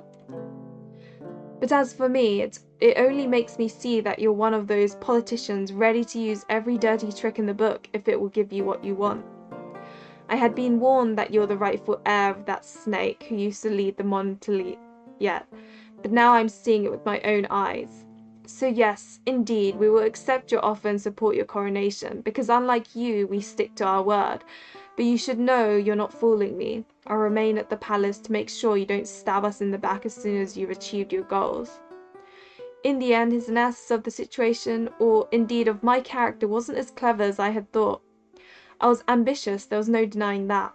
I wasn't shy about it either, but my desire to make peace was just as sincere. Stay at the castle if you wish. Dukes are welcome here at any time, but you will get eaten alive by the court if you always speak your mind so plainly, my lord. He shrugged condescendingly before getting up. Oh, I'm very capable of defending myself, Majesty. I just choose not to use the same venom as you do. That doesn't mean I don't know how to protect myself from its sting. No one liked being called a snake, but even if it was unpleasant to be treated with such hostility by someone to whom I had never done anything, I had gotten what I wanted. I didn't wish to risk making him change his mind by starting an argument. Time will tell. I do hope you'll change your mind about me, but as long as the Faram uphold their end of the bargain, you're free to think whatever you like. Don't say that as if you were doing me a favour, Your Grace. Even empresses don't have dominion over people's thoughts. And in order to keep me from having the last word of our pointless sparring, he immediately turned on his heel and slammed the door. Furious, I was engaged in deep breathing exercise when Odin walked in. How did things go with Theodore of Faram? I shrugged with a sigh. I suppose it was all right. At least, the Faram should support my coronation. That's all that matters. How about you? Did you manage to convince Leon? Like you said, he won't support you. He thinks, and I quote, "It's a load of nonsense. If we let this happen, next thing we know, all the little ladies in Voildor will be getting ideas. My brother will agree with me on this." I was already quite upset, and I very much wanted to hit something, but instead I settled for fiercely crumpling up an old draft that was lying about. Knowing the man, I guessed this would be coming. Have you at least convinced him not to openly oppose the coronation? Yes, as you suggested, I implied that a civil war wouldn't be good for business, and that you were easy to manipulate. Was that enough? Yes and no. The man's smarter than I thought. He took this as an opportunity to claim the position of treasurer. Treasurer? Look at him go. Since he believes you are incompetent, he thinks that's the only way for him to ensure that the country stays on the right track and that the Voldor's economical interests are preserved. Upset, I bit my lips while I pondered the implications of such a nomination. I didn't want him to stand in my way at every council meeting, but there was no valid reason for me to refuse him this privilege either. I imagined before asking for that position he encouraged the current treasurer to retire. That's correct. A pretty house by the seaside is waiting for him, and now he can't wait to be gone. I imagine we don't have a choice then. I'll summon Leon tomorrow and pretend to be a naive ingenue who's happy to let him take on big responsibilities. I sighed heavily and Alden took a step towards me, his expression worried. Are you sure you'll manage? Manage? No offense meant, Your Grace, but I know you. I fear it will be quite hard for you to play the role of a naive and fragile lady in front of him, especially in light of the obvious contempt he's always directing at women. Clearly, this won't be a barrel of fun, but I've spent my entire life pretending to be less dangerous than I am. I should be able to tolerate it just this once. He might have some nasty surprises down the line, however. I trust you, then.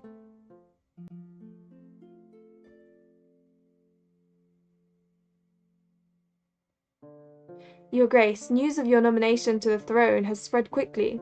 We received a letter addressed to you from the Queen Maeva of Isria. Okay, what does it say?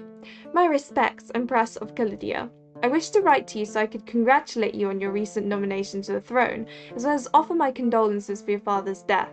Assuming power is a heavy responsibility, but I have been told that you are very capable, and I know that Calidia is in good hands. Calidia and Isria have always maintained solid diplomatic relations. I hope that they will continue, nay, prosper under your rule.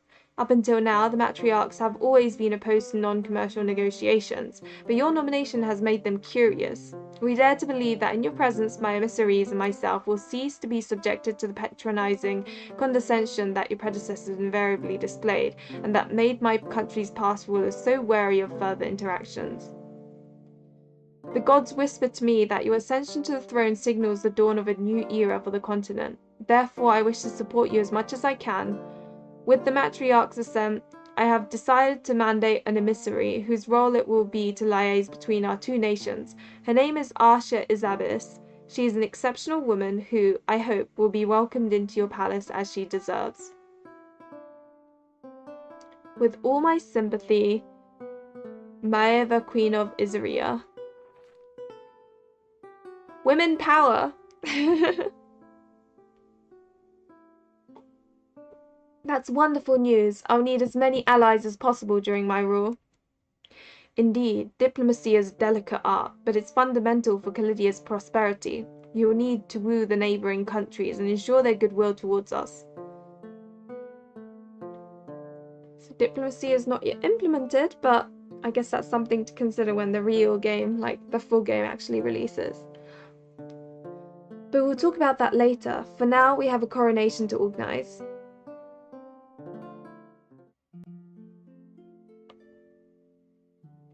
The big day had finally come. Impatient and nervous, I paced my bedroom while checking my hair and my outfit for the umpteenth time.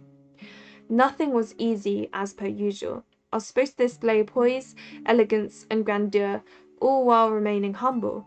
All right, then. It's good, right? I'm kind of glad. We need someone to be in the similar position. Despite all that, I felt ready and dignified, and I only waited to hear from Alexander, who would escort me, since my father wasn't in a state to do so. Time was passing by at an infuriatingly slow pace when finally he knocked and walked into the room. Clad in his ceremonial attire, that armor and the pompous cape that went with it didn't suit him, and I expressed a smile when I saw him squeeze into it.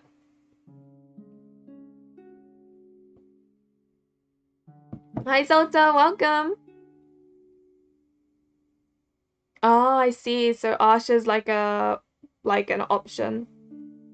So this is an indie game that the Kickstarter of just went live. It's like a kind of medieval court politics. It has like little bits of gameplay. You're this empress. You have to like manage your resources and stuff. It's cool. I like it. It's good. Ready, Your Grace? Almost timidly, I nodded while he politely bowed to let me pass in front of him. Then he followed suit, respectfully walking one step behind.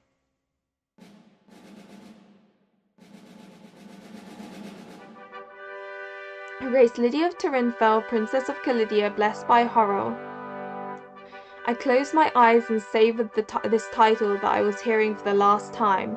When the herald would announce me next, I would be Empress of Calidia. I didn't remember having ever seen the throne room this packed. Clearly, when I had been told that the entire castle had gathered here, it hadn't been an exaggeration. To try and hide my nervousness, I walked at a slow pace, my head held high, my eyes levelled at the throne. But my curiosity slowly got the better of me, and while I tried to remain as dignified as I could, I let my gaze wander discreetly, in search of familiar faces. Alden, of course, stood right next to my throne, his face impassive, but his eyes bright enough that I could see the pride reflected in them.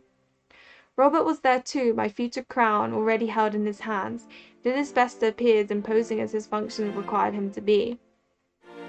In the nobles section, I recognized Leon of Theodore, surrounded by his family, conversing with other nobles who were vaguely familiar to me.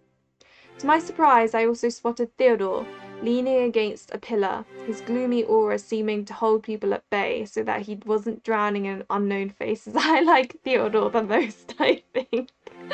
Bless him, look at his gloomy little face. As I passed by her, Marjorie gave me a smile, and I felt her perfume reach me, calming me despite its loud scent. Finally, the last steps stretched before me, and I suddenly realized that I couldn't hear the crowd's hubbub anymore. The only sound was my heart beating in my temples.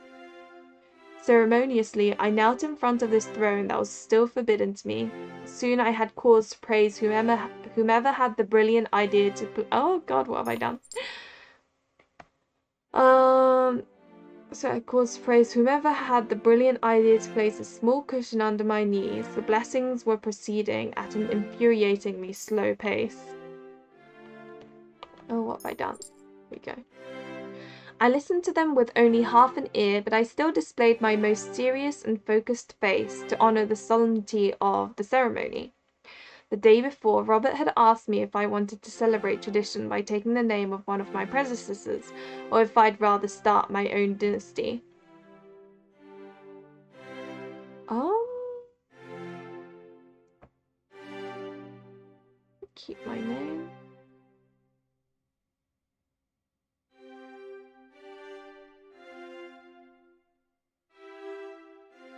Alessandra.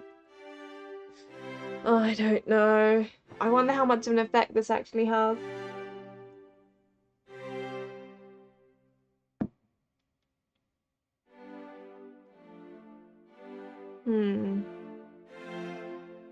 Keep my name. I understood the importance of traditions, but I was much too proud of who I was to give up my name, my identity. I wanted to carry it with pride for as long as I would rule. I didn't know the sermon by heart, but I knew it would soon be ending, since the whole place seemed to grow livelier. With each passing second, both the crowd and Robert's voice vibrated with renewed excitement until the key moment came. I closed my eyes and braced myself for the weight of the surprisingly light crown that he delicately placed upon my head. Rise up, Lydia of Turinfell, Empress of Calidia, first of her name, Duchess of Turinfell, chosen by the Four and blessed by Horror. You shall bow no longer, since from this day and until your death, in the name of the gods, I entrust you with the charge of guiding your subjects and making Calidia shine bright for decades to come. Slowly I rose and turned around to sit on that throne that had been meant for me. Then I opened my eyes to look at the crowd. It suddenly went quiet and an almost religious silence settled in for a few seconds. Long live Empress Lydia the First!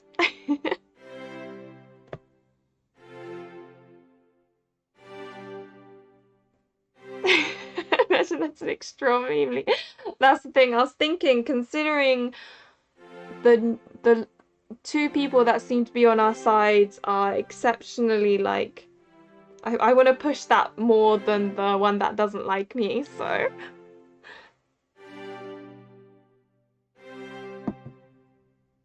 But I also, see, this is the thing, I also wanted to make sure that the neighboring, because the only reason the neighboring city said they would open up, but I can't remember what they said. They said what they do is because they felt like we weren't like our ancestors, and not to mention the other guy also isn't very trusting of us. So I am thinking of this, guys. You may all think I'm pretty dopey in the head, which arguably I can be, but this I actually thought about. Also, I'm trying to get with Theodore, and I figured this will probably get him more into the heart of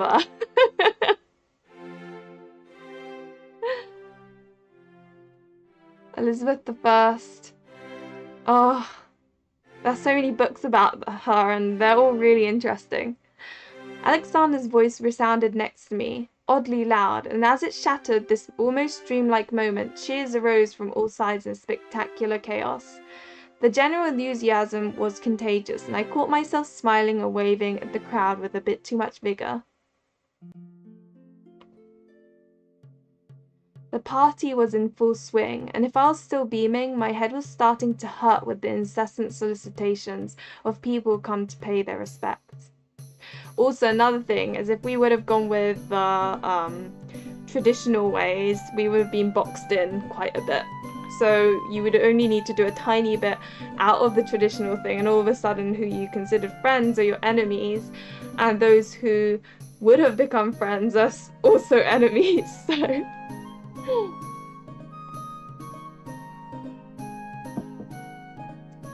you should empty this glass into a flower pot and ask one of the servants to pour your grape juice instead. Or maybe I had had too much wine. If I was being honest, I couldn't remember how many times my glass had been refilled, but one thing I knew, it had never stayed empty. Even if Marjorie was probably right, I pouted. Come on, Marjorie, am I not allowed to have a bit of fun? This is my coronation day after all. She shook her head with a tender smile.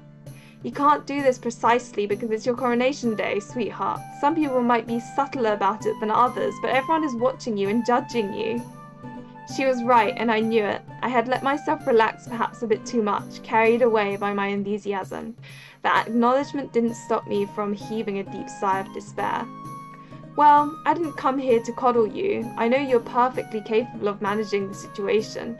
I just wanted to officially congratulate you. No one deserves this title more than you, and you'll make an incredible empress. Her face sparkled with pride and affection, and I felt my heart melt under her praise. Her opinion had always mattered a lot to me, and I felt myself go back to the little girl I once was, who always sought her approval. I hesitated for an instant, but finally I let myself gently hug her, making sure not to spill my glass on her in the process. Thank you, Marjorie. Thank you for everything. She kindly stroked my hair, and I stayed in her embrace for a few moments, just long enough to regain control of my emotions, which were threatening to make me cry.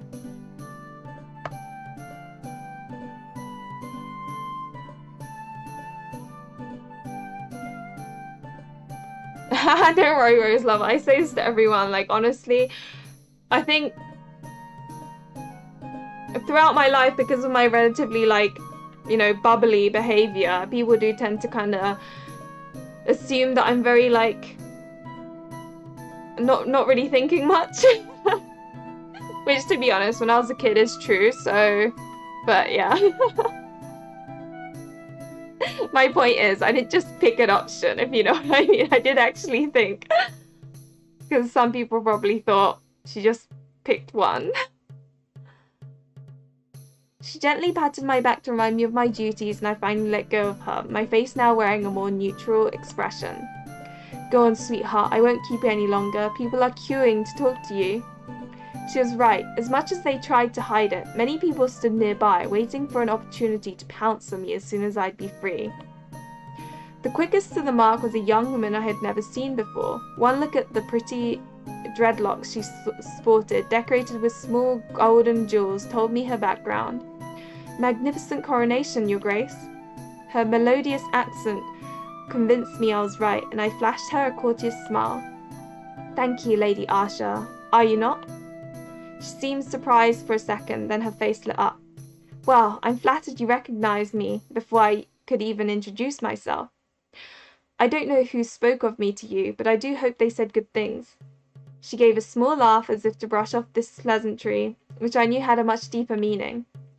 After all, I had indeed heard a lot about her, both from Queen Maeva, who had warmly recommended her to me, and from Robert, who had tried to paint her as an ungodly heathen and temptress the minute she had set foot in the capital.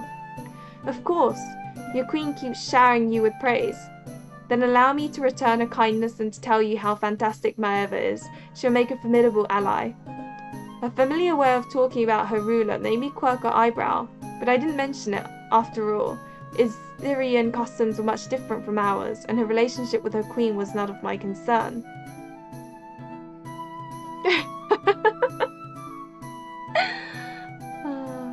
I think the small is like the bits in her hair.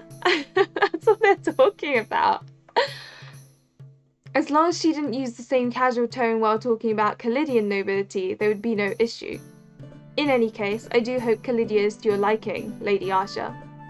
Unfortunately, I still haven't had the time to visit your beautiful lands and to taste your many specialties, therefore the question may be a bit premature. She gave me a smile, but it didn't reach her eyes, which made me see that her answer was an elegant way to not speak ill of the place without lying. Now that it was my castle and my nation, it did upset me a little, but I couldn't be mad at her for finding the place a bit drab. My father had never had a keen eye for interior design.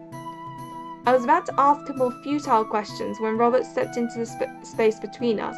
The gesture was overtly rude, but his position allowed him to act in that manner, and I turned away from Asha to listen to what he had to say.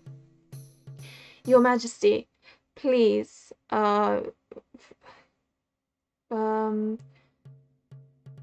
Sorry, my brain went a bit blank there. Your Majesty, please forgive me for interrupting, but I must speak with you on a topic of the utmost importance. He barely hid the dirty look he gave Asha. She understood the message and gracefully curtsied. I'll go breathe some fresh air in the gardens, if you'll excuse me, Your Majesty. So we have got 15 people, 15 nobility, 8 money, 10 faith, 9 army, 10 resources, 14 influence. So the only one that's like depleted a bit is money. Everything else seems to be. Oh, and 1 army.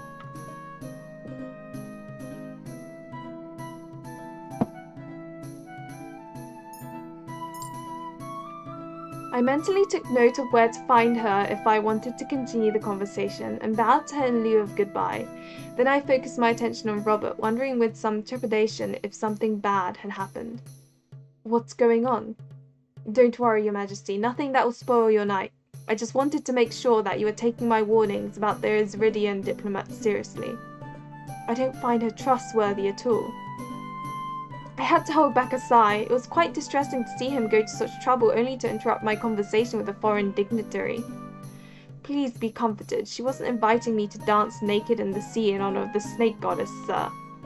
I had said that in a playful tone, hoping to lighten the mood, but he looked even more upset.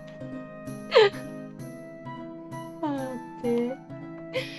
You should take this issue at heart. These people are insidious. They seem nice. You let your guard down, and by the time you realize you've fallen into the trap of a witch, it's much too late. I didn't have the patience to hear more of this, and I took an offended expression. Do you believe my faith could be so easily shaken, High Priest? Taken aback, he immediately softened and apologized profusely. I relaxed in return. I'm taking note of your worries, and I promise I'll be careful, but you must also understand that you simply cannot say such things about a foreign guest, especially not in public. This could have serious diplomatic consequences. He scowled once more, but didn't say a word, politely bowing instead. I understand, Your Grace. A short silence passed between us before he turned away, mumbling something about prayers he had to make. The first time of the night I found myself alone, and no one came to talk to me, perhaps for fear of getting caught in the fallout from this tense conversation. I enjoyed that respite and decided to go talk to... Oh, who do we talk to? Do you want to spend time with the... Yeah, I'd like to spend time with the proud Duke Theodore.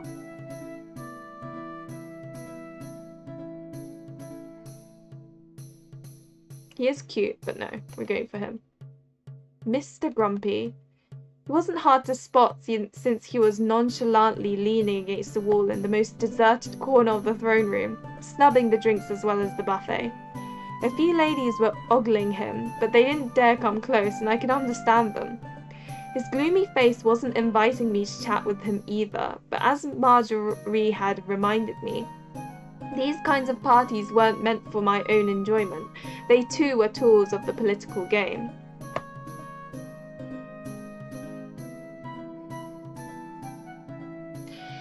Yeah, so I feel like...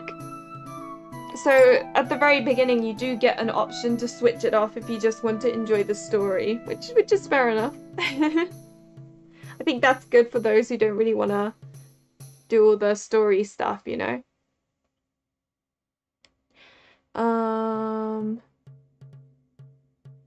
It mattered to strengthen my bonds with the Faram and even more, to show the court that our enemy, or enmity, was now in the past.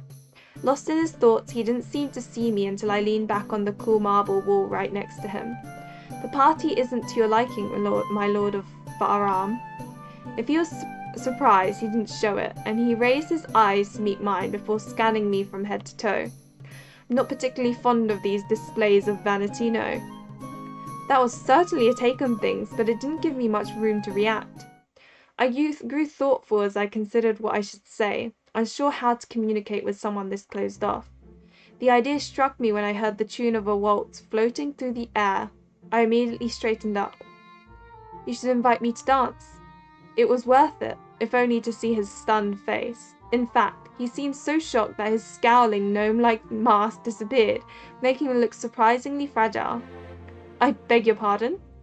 You said it yourself. We're in the middle of a show, and appearances are everything. I can see that you're not willing to chit-chat, but people are watching us. Neither you nor I want the court to think that the crown and the Faram are still at odds. So shall we dance?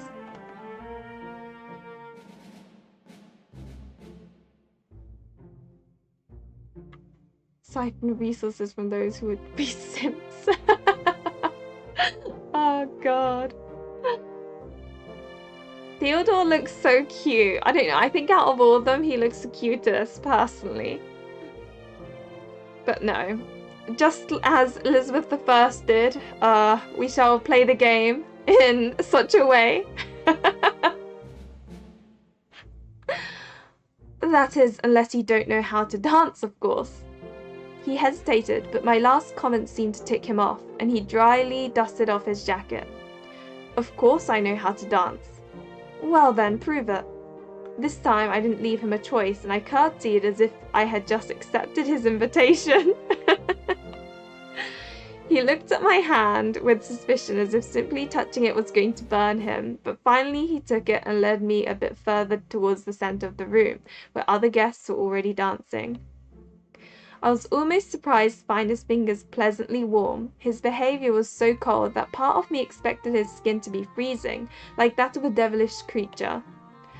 Out of curiosity as much as out of difference, we were given much more room than necessary, and other couples stepped aside or completely left the floor to observe us. My talents as a dancer were all right, but they weren't extraordinary. I felt nervous despite myself as I tried to keep my head high and my back straight, as dignified as possible.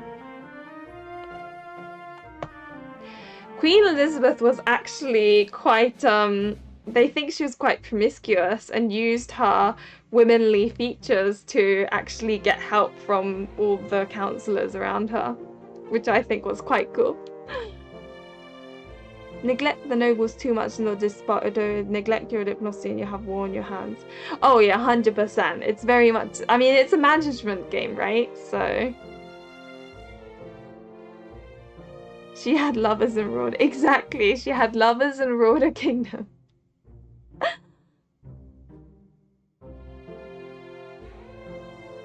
The Tudor period is like my favourite period in history.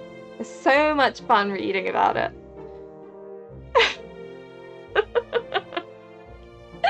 Marga! Oh my god. to be honest.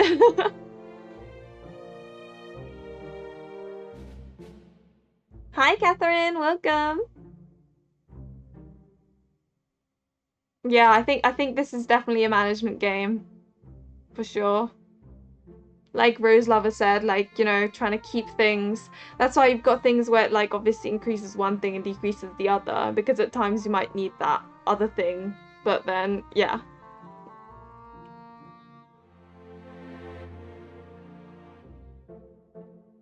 You're suddenly very tense for someone who threw a tantrum to be invited to dance. Of course he had felt it, and his smile, sincere for once, showed that he had fun teasing me. That made me grumble. Just lead properly, will you? I heard a hint of a laugh while we waited for the right measure and slid into the dance with surprising fluidity. Oh, this is cute. Oh, that's nice. I like that. That's really pretty, actually. One of my favourite visual novels is Long Live the Queen. Super insane management game that's very cheap. Not an otome, though. Oh, okay. Can we get a harem ending in this game? That'd be nice. Considering the settings, there's like an option to turn off the erotic stuff. I bet that's gonna get like really spicy as well. Oh, you're not good at management games? For me, it really depends. If I'm allowed time to think, then I'm okay. But if it's one of those where like time is of the essence and like for example, 2 Point Hospital, oh my god, it can be such a mess, you know? Long live the Queen. I need to look this up.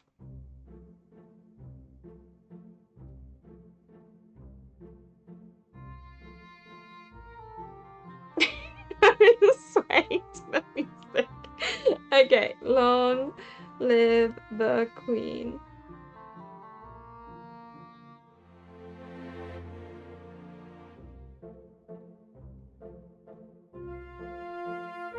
Oh, I think I've actually got this on my like wish list on my eShop. I'll need to check it out. I didn't realize there were like deaths and stuff though. It looks so cutesy.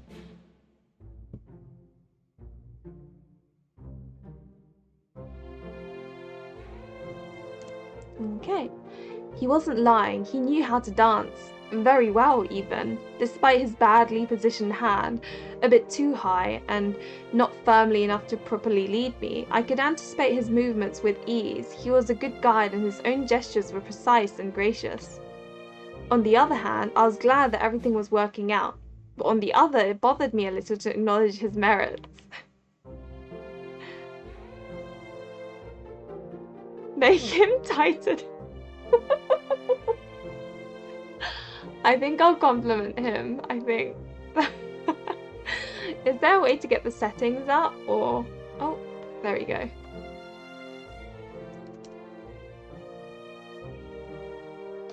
But, no, good stuff. That's cute.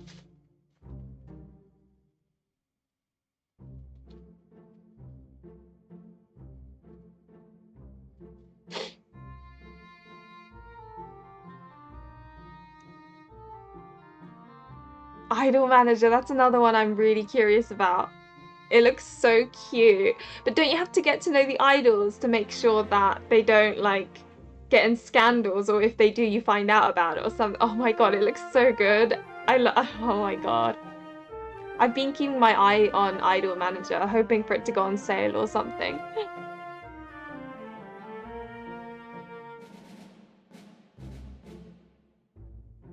Fancy, you're killing me. Okay, let's see what happens if we get him to tighten his hold. Since he hadn't been shy about teasing me, he deserved to get a taste of his own medicine. Nonchalantly, I grabbed his arm to force him to correct his posture, making sure that his hand held my waistband instead of barely grazing it like it had been so far. My gesture seemed to throw him off, and I felt him falter for a moment, threatening to make us lose the perfect rhythm that he had imposed. It gave me the perfect opportunity to strike, and I took revenge for his petty comments. You're not a bad dancer, but your steps could be neater, my dear. Besides, your hand is still too high up. Oh, I love that. He muttered a few incomprehensible words, amongst which I thought I heard diabolical, but I didn't respond. I was relishing his embarrassment enough to spare him further comments. Besides, it took all my focus not to let myself savor my triumph too openly. Neither of us opened our mouths until the last measure played, and we finally separated in an elegant curtsy under scattered applause.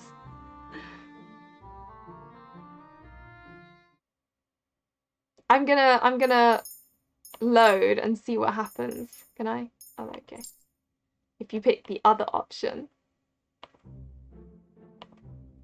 Well, it seems you weren't bragging. You're an excellent dancer indeed, Theodore. My compliments seemed to catch him off guard, almost as my invitation to dance had. You're not so bad yourself.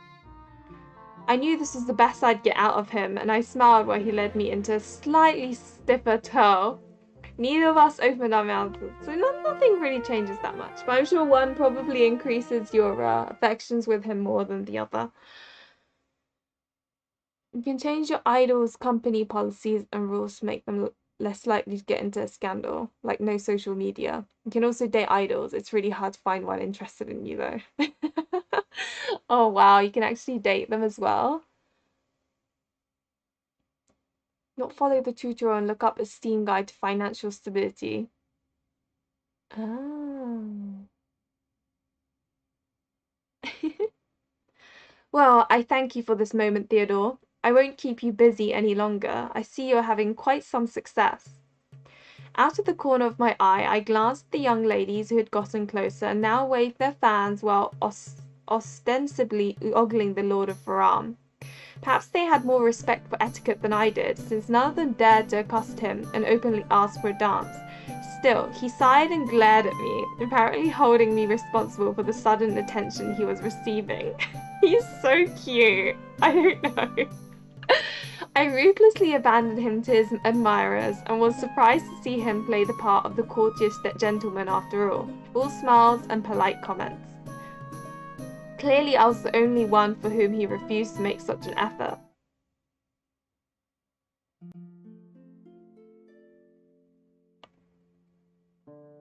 Your Grace, as you surely know, an essential task that comes with your role as ruler is to listen to your subjects' petitions. They accumulated since your father's death, and even before. He was never very fond of that duty. Now that you've been crowned, you'll need to dedicate them a fair share of your time. Oh my god, I know, right, Catherine? Like, I like the art style too. That CG was so pretty. It's especially important because the other advisors and myself have gotten used to lodging petitions on matters that require attention, but do not fit into the council's agenda. Explain it to me. All of this is very new to me. I won't say no to further explanations. Petitions matter that require informed judgment, whether they pertain to trials, grant requests, or other various issues. The other advisors and myself are usually asked wisdom, and we also pay on. Put them into two stacks: urgent affairs and current affairs. Urgent affairs must be attended as soon as possible. I've added exclamation mark to the stack for more clarity. As long as all urgent affairs haven't been dealt with, I won't give you any current affairs, so as not to distract you with futile matters. As with everything that requires your input, petitions may necessitate the mobilization of certain resources, but don't forget that they can also offer opportunities. Good decisions can turn out to be quite lucrative.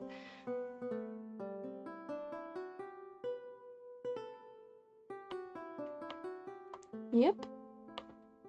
Cool.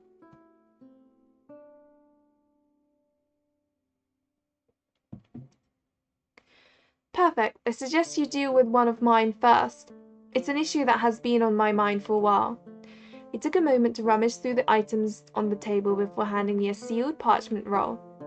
Here you go. Well then, I'll let you study that on your own and go about your business. Feel free to go through more of them so you can grow familiar with the process. You will be informed of their outcome in due time.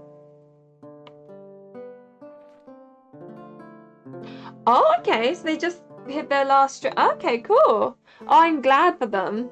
That's good. That's good. Last time I checked, I think they were almost. I think. Not the last stretch goal, but like they had done think midway through all of them. Even if the crown is yours, I'd be wary of your bastard brothers. For some, an illegitimate son is far better than a woman, and I wouldn't want the nobility to use this excuse so they can rid of you the first chance they get. I've tasked the Master of Murmurs with investigating them. At the moment, it seems that most of them live a modest life as craftsmen or servants, but the simplest minds can be the easiest to sway, especially since you haven't established any bond with them, which means that nothing will stop them from betraying you. I suggest dealing with the issue in a permanent way. Auden of Vogler.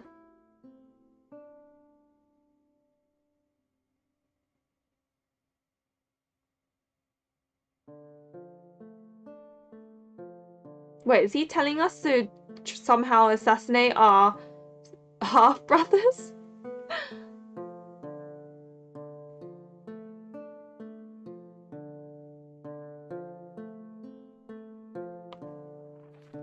Damn.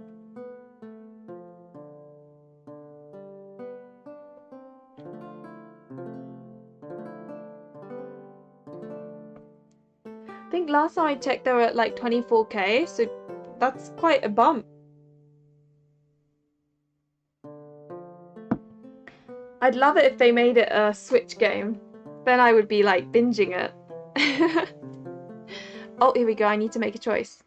You're right, it's best not to take any risks. Though I loathe these methods, I can't risk a civil war or coup. I've given too much of myself to end up like that. Have them assassinated. As long as they haven't done anything to me, I refuse to let paranoia get the best of me and have them assassinated. However, I do recognize that my half-brothers are a threat, and I believe we should definitely keep an eye on them. Assign spies to each of them, and we'll decide how to react if they start plotting against me. The third one. I refuse to become a tyrant like my father and to let paranoia trap me in a spiral of violence, so I'll take the opposite approach. I'll make them happy, which should ensure that they don't have any desire to take my title from me or to cause me harm. Send someone to ask them what they want and do your best to satisfy their wishes, but make sure they're aware of my role as their patron.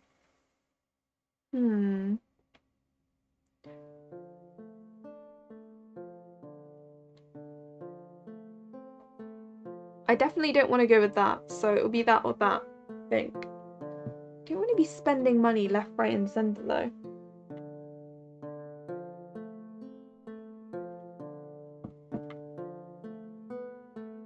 Oh, the letter was written by our advisor, so it's trustworthy.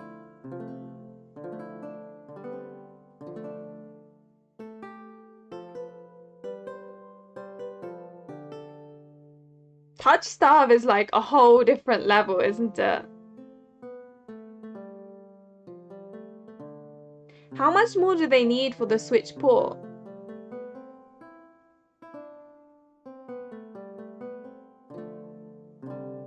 I haven't actually backed Touch Starve. The thing is, there are just so many of them, I just can't, like, I can't back every single one of them, if you know what I mean. I wish I could, but...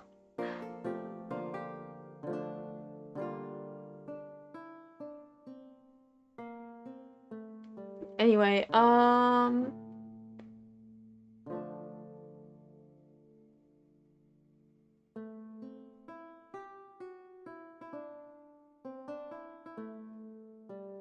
thing about the third one is giving them money and things will make them happy, but then, well, look what happened last time. They got a taste of the money and then they decide to betray us.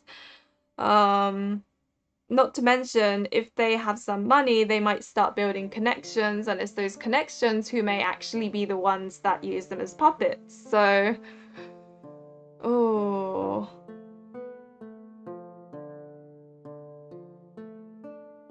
$760k. Oh yeah, that's quite far.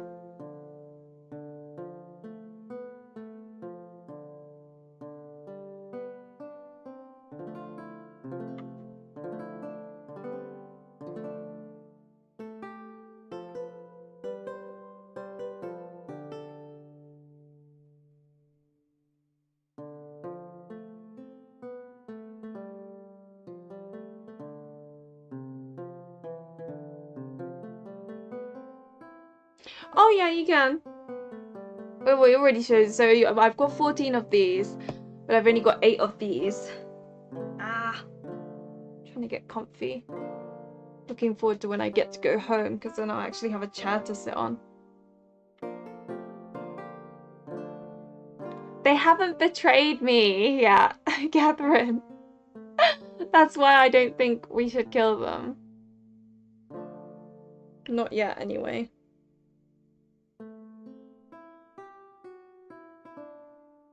Yeah, because we gave them a chance and they effed it up. That's their fault, you know? Shouldn't have done that.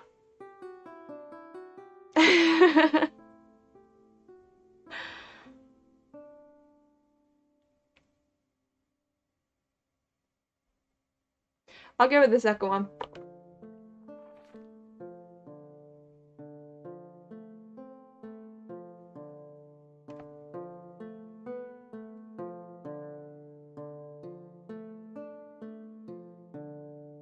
Your Grace, all our spies are in place, and for the moment they haven't noticed anything suspicious.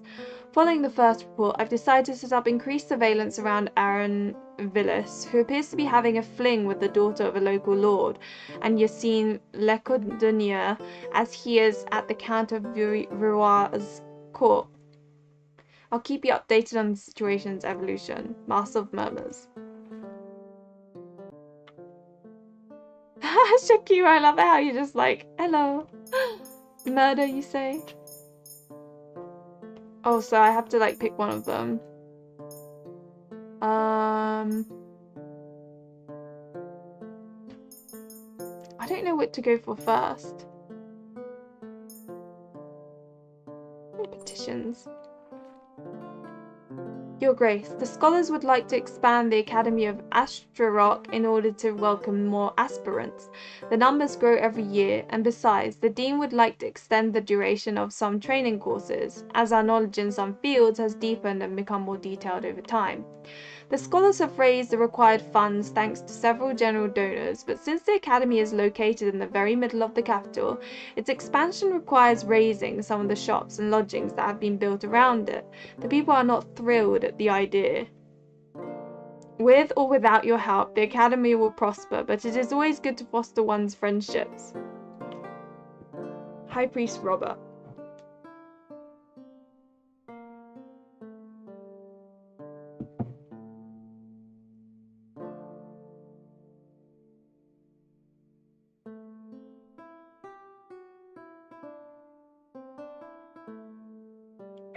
Sleep with them. They're our half brother, Zolta. You weirdo.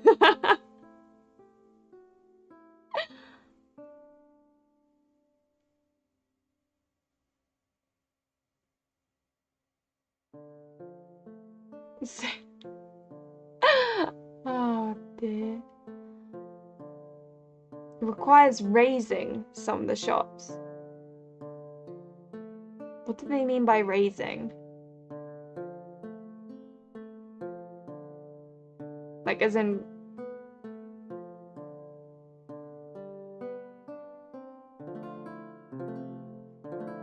There'll probably be 3 choices. Let's see what it comes up with.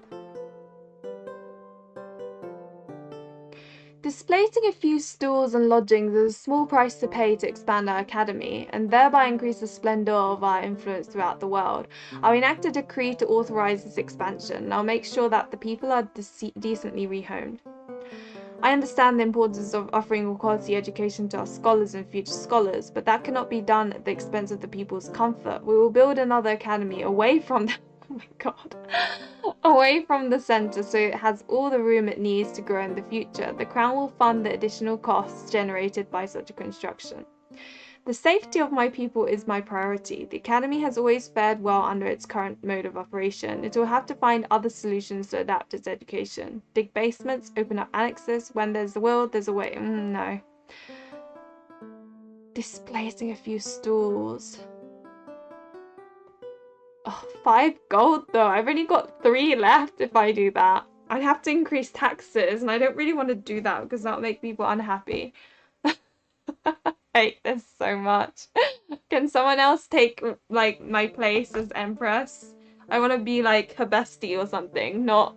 I want to be Marjorie. She seems to have it easy. Ah, I see. Raising means tearing buildings down. Okay. We got Game of Thrones and Imperial Grace. But the century it wants to base itself and it's okay to do it. Many people are doing it then. I think, at least in England, during like, let's say 16th century, it was a big no-no to screw your half-brother. Cousins it was allowed, but definitely not brother.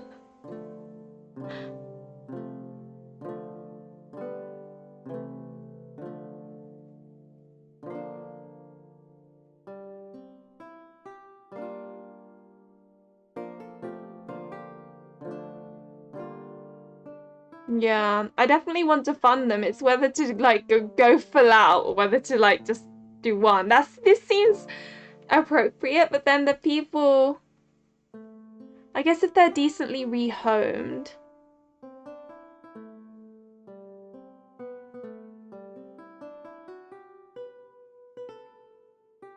Yeah, okay, I'll go with this one because that is quite a bit. Like, yeah, it keeps both parties happy, but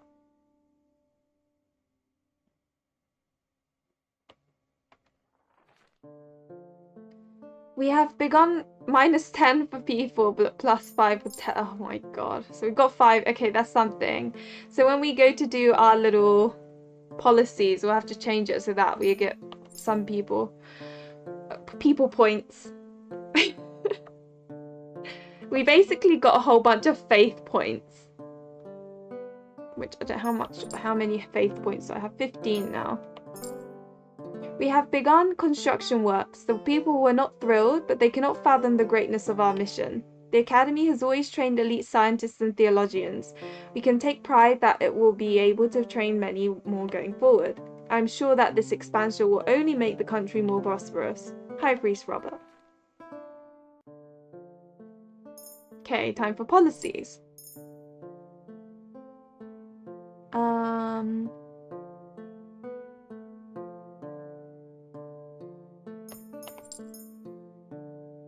that's minus people. Oh, I don't want to use too much money because I don't have any money.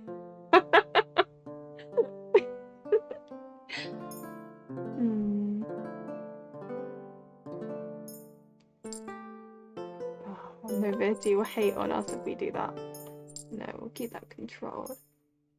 Oh, this will help with, yeah. So, no, I don't want minus people. Can do that. And then...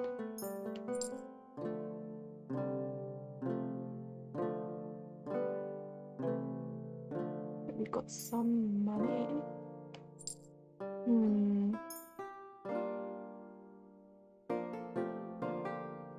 Keep that like that. This. Yeah, keep that. High taxes and everyone hates us.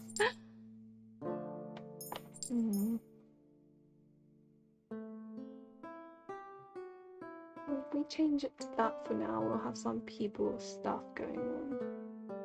Nothing so... we need plus money somewhere though.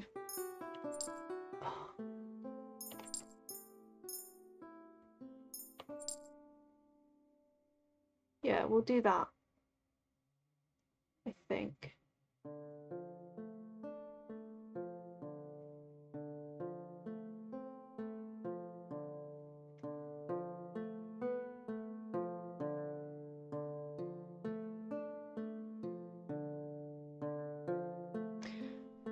Okay, I think that works.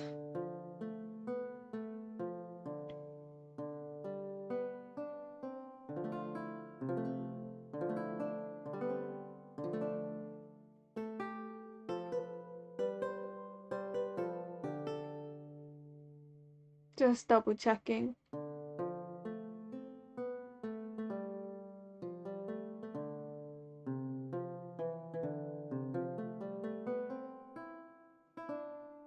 Yeah.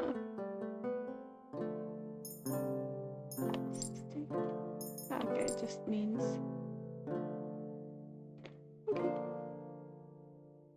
I accidentally read that for a moment as foreign traders can freely come to steal and buy, like, but no, sell and buy. Okay, cool, we'll do that.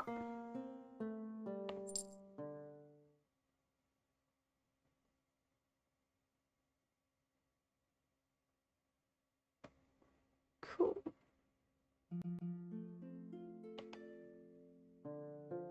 I was truly glad to be empress now, but as I had expected, I hadn't had a single moment to myself since my coronation. There was an endless and continuous stream of people paying their respects to me and all more or less futile issues to solve. Even if I was happy to finally be able to exercise my power legitimately, I also felt that I needed a break. Honestly, my epileptic butt would be seizuring left, right, and center if I had to talk to people every single day about their and it will be really it will be things that actually matter, but over and over and over again, if you know what I mean. Like, to you they're kind of small scale things, but to them oh my god, I just can't even imagine it. You want the scholars on your side. They're the ones who will be advancing your society. Even if I was happy to finally be able to exercise my power legitimately, I also felt that I needed a break.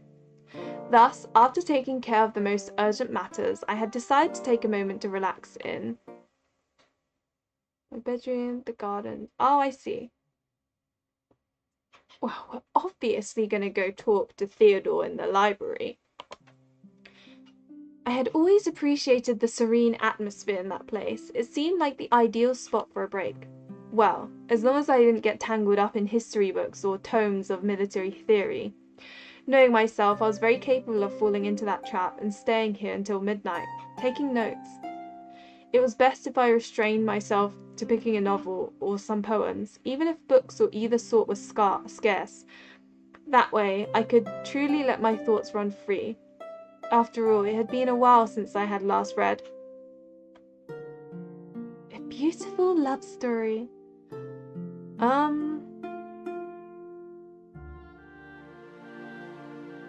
I'm guessing what you pick probably oh wait, no, that's not what I meant to do. Oh, yeah, that works too.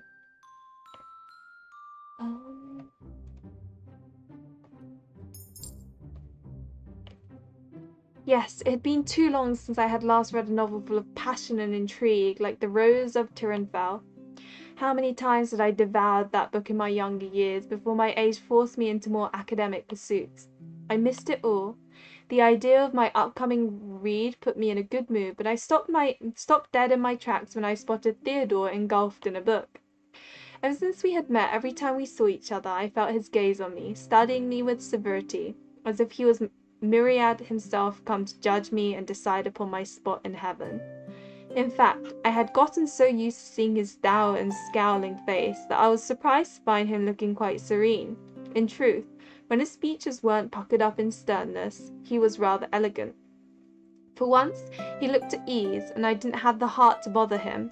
Since I had come there myself in search of some peace and quiet, I decided to leave him alone.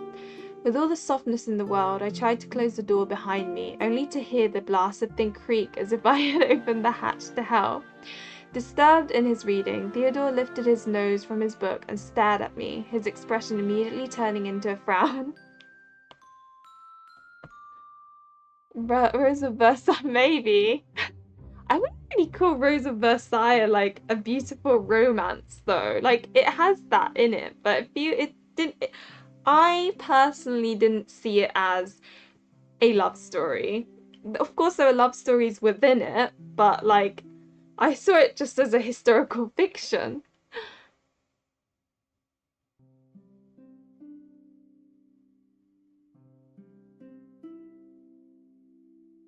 Is this going to get a Switch release? I don't think so.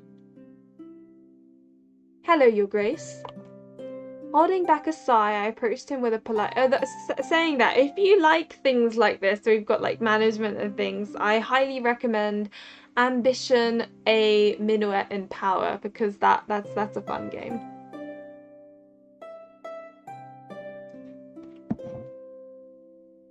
Holding back a sigh, I approached him with a polite smile. Hello, my lord of... Milord of Faram. Milord sounds really weird. Hello, Lord of Faram. Now that I had been spotted and he had greeted me, I might as well stay and chat, even if we had found an agreement. I was still wary of Faram's intentions as regarded my throne.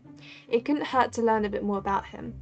The book that had fascinated him seemed to offer a perfect topic of conversation, but I couldn't read the letters engraved in the leather from where I stood.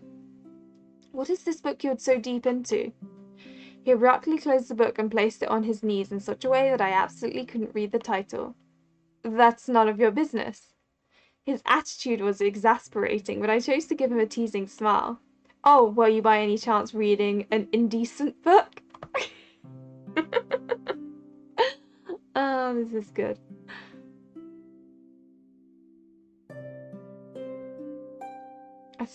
I mean, it's possible, Rose Lover. It's possible. That's a fun thought. I don't think it had switch port in the stretch goals. I feel like a lot of indie devs don't consider it because it's just such a far goal. Everything in my tone suggested I was joking, but he seemed to take it quite badly and sat upright, his expression upset. It is very improper of you to suggest such a thing. It's very improper of you to have so little sense of humour. My sense of humour is perfectly intact. So you're questioning my etiquette? I never said anything of the sort. But what if I did?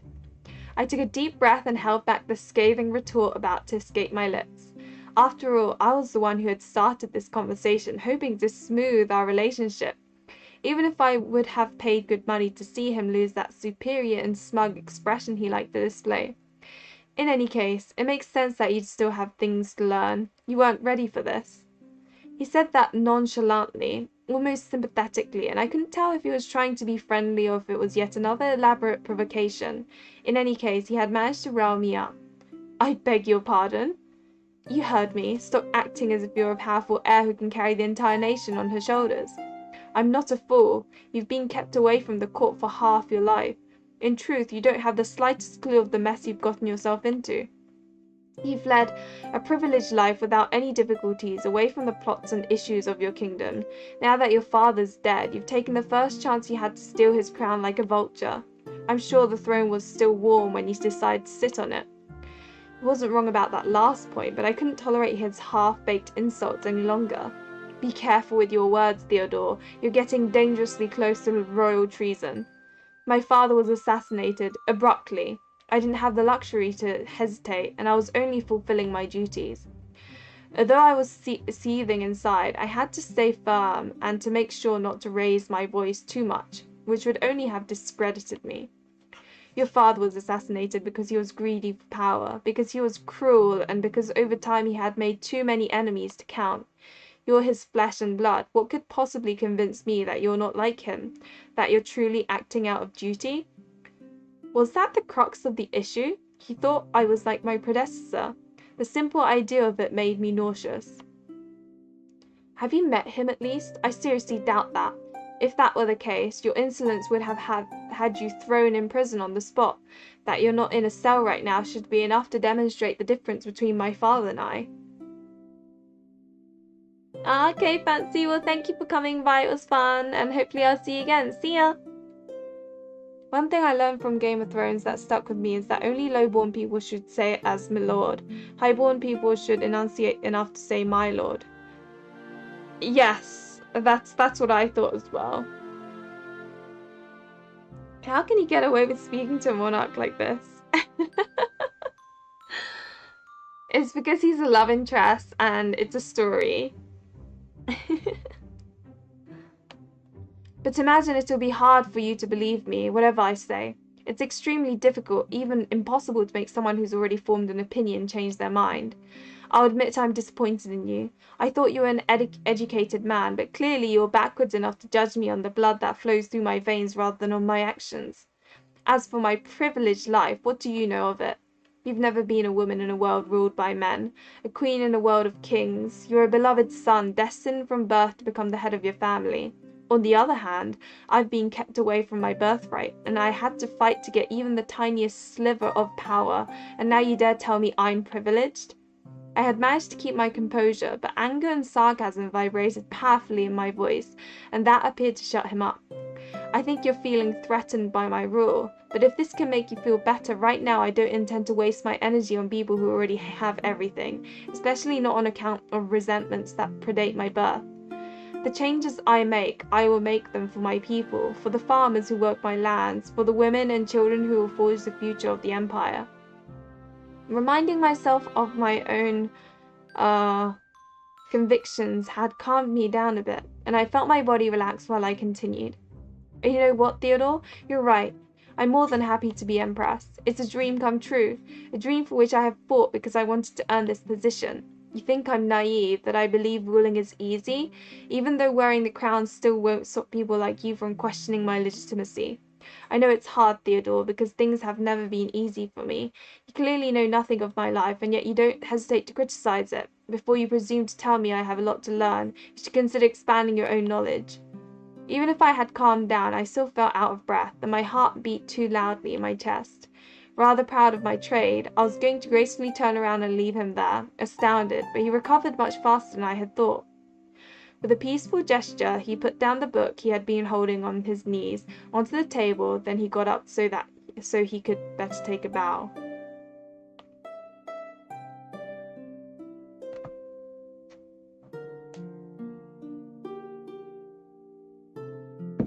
Yeah, I mean, the thing is, I see it as like, it's not supposed to be, I don't know how to put it, but I always see it as, like, it's fiction, so, like, a lot of people would probably put Your Majesty or whatever, just to kind of be like, because she's queen or whatever, you know. I just kind of go with the flow. I may have underestimated the hurdles you've had to overcome and the efforts you've had to make. I hadn't expected him to admit he was wrong rather than attacking me again, and I stayed quiet. Things haven't been as easy as you've implied for me either, Majesty, but I suppose it would be hypocritical of me to act offended now. His tone had softened, but I was still on the defensive. Nonetheless, I tried to make my voice sound as neutral as possible. You suppose right. I believe in hard work and what is earned through sweat and tears. Even if I'm still unsure of your abilities, you're right. I should at least give you a chance to prove your worth. I'll rule with dignity because that is where lies my duty as an empress, not because I believe I have anything to prove to anyone, especially to you.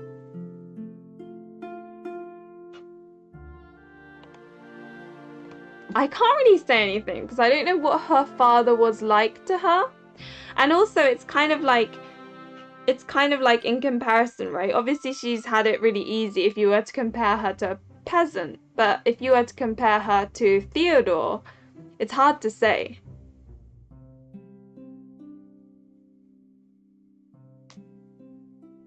You guys are so nitpicky. Oh my god. See, I'm pretty chilled out. I'm like, okay, yeah, fair enough. That's how they want to write it. If that's the case, cool. Oh, dear me.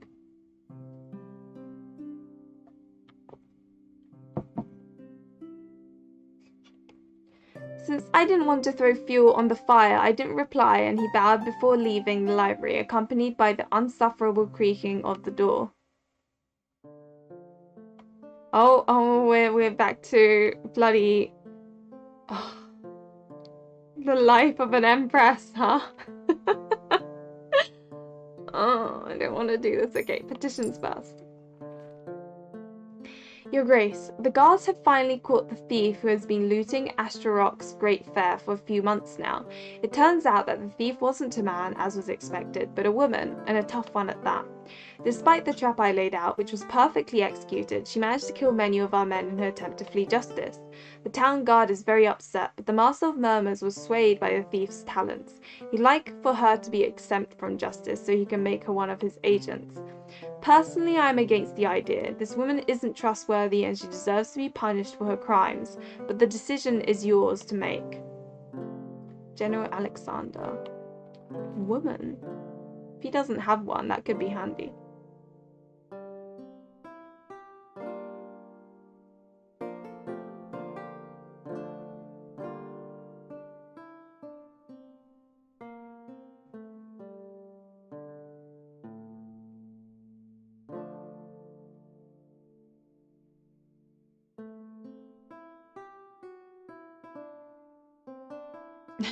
That's fair enough. I'm just like pretty chilled out in general. Because like it doesn't really bother me. But then again, I play all sorts of different games, so I'm just kind of used to like going with whatever it gives me, if you know what I mean. Okay, so the Master of Murmurs knows how to spot rare talent. If he wants to train her, then this girl must truly have great potential. You always need good agents to serve the crown. It seems a waste to let her talents rot in a cell. Give a few coins to families of the deceased. That should be enough to ease their bitterness that the guilty party will escape. Oh god, no. Even if I don't doubt this girl's skills, I wouldn't want to exempt this thief, or what worse, a murderer, from justice. The law is unwavering, and I believe it's important we all remember that. She'll be punished for her crimes, and the souls of our dead guards will finally be able to rest in peace. I think I'll go with that one, personally. Don't worry, Rose Lover, it's okay. I got it.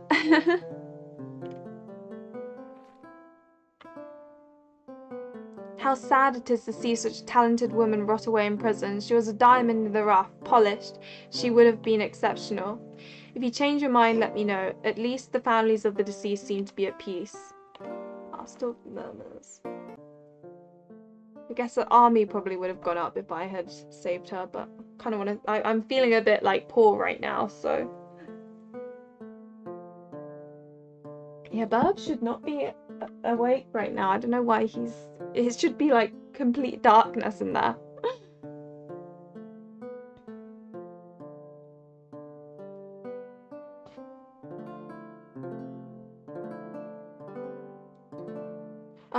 I don't know what petition policies.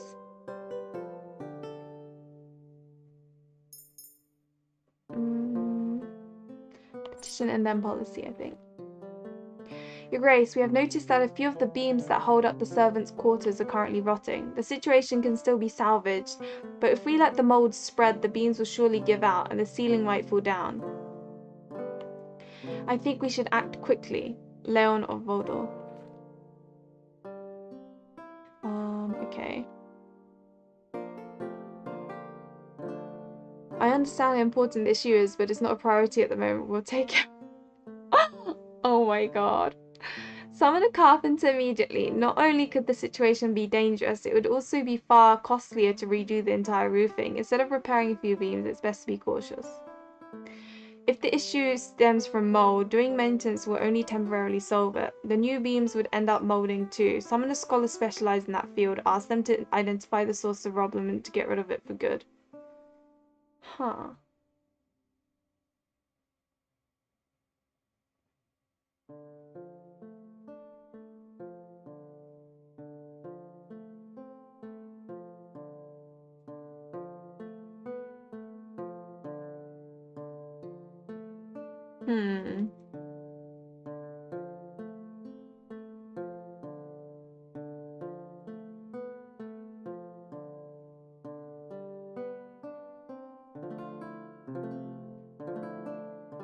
I think I'll go with the second one.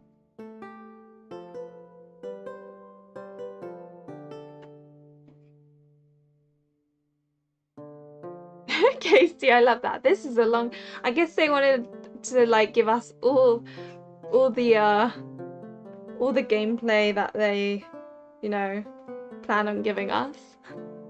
Also, I'm really slow at talking and stuff. That's probably what it is too.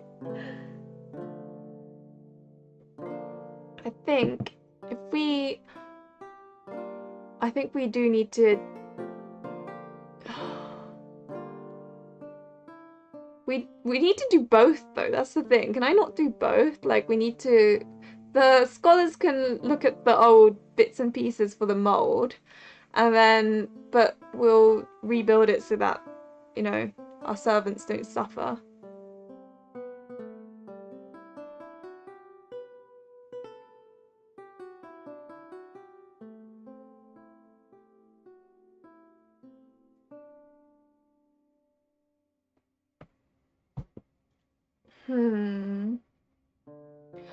I don't know. This is a really hard one.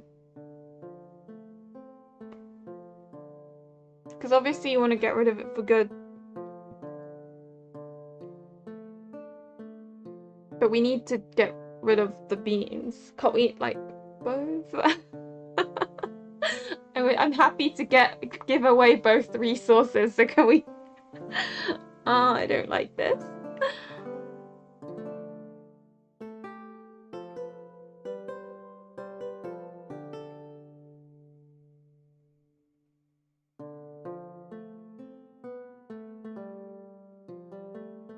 I'm leaning towards the third one.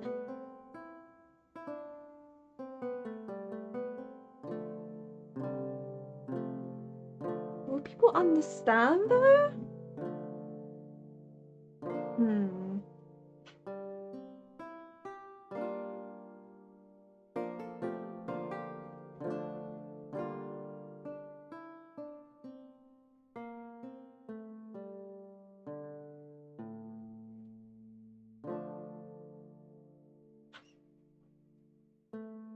Well, that's what I'm trying to like kind of figure out. When in the third one, do they also get rid of it so that the tragedy doesn't happen, or do they just leave it up there? Like, but then leaving it up there would just be this, right? So that's why I'm a bit confused by this one.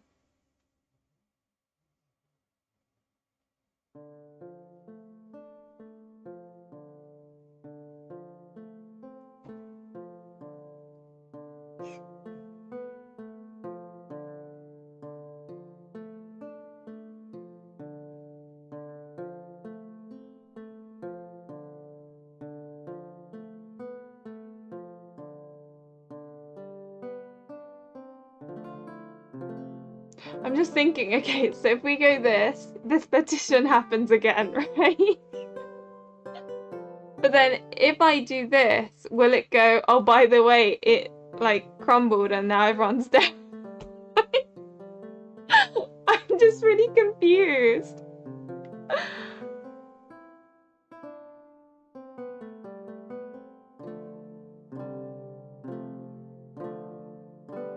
Well, that's the thing. I'm not sure whether they are researching it at the same time as like getting rid of it.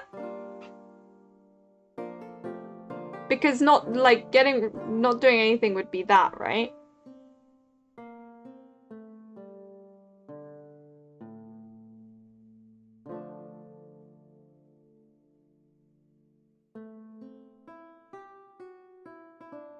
Probably just meant to drain resources. Maybe.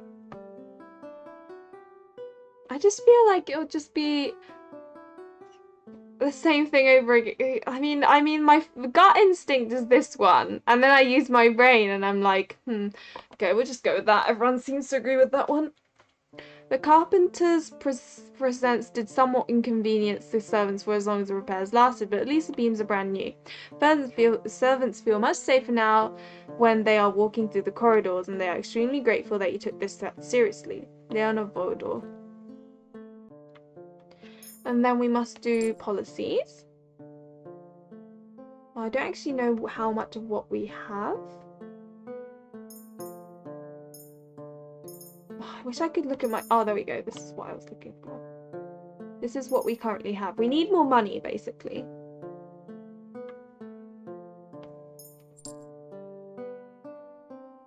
It's got lots of people points, so... What about... There you go. We'll increase our taxes a little bit. They'll be angry, but we do need some money. Well, what happens if I do this? No. Okay, cool. Good to know. Keep that because that balances that.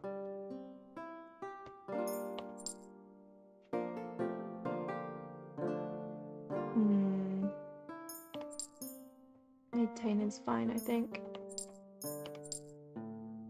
No, don't like that.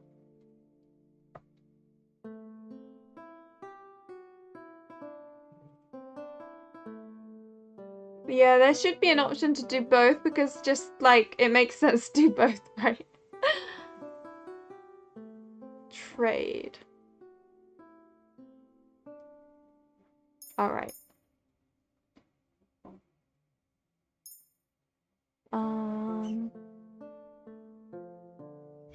If I do low here, people decrease by 5, right? I don't know if it's worth the 1 coin. I'm just trying to get a bit more coin because at the moment we are a little poor.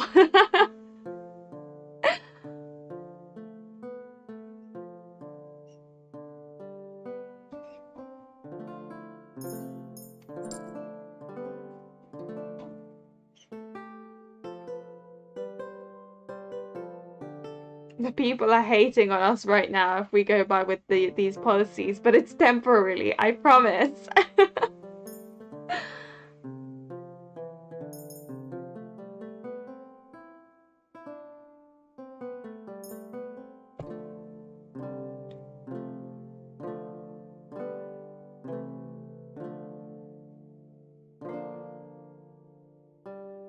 That's true, replay value. We'll see what happens. I do like these though. I prefer it when games have like actual consequences, if you know what I mean. Yeah, that's why I put it on low right now.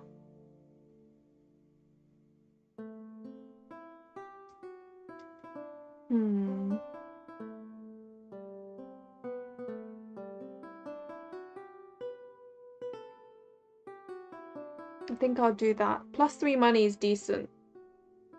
So we'll go with that. I mean, yeah, -5 people, which isn't great, but we'll fix that in the next session.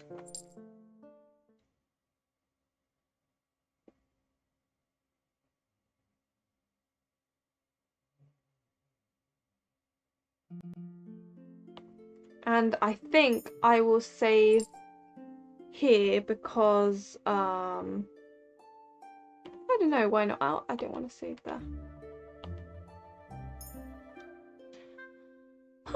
Okay, cool. Oh, no. Just wondering if... I wish they had like a, what do you call it? Meter that shows how people feel about you. Because obviously, yeah. It would be nice.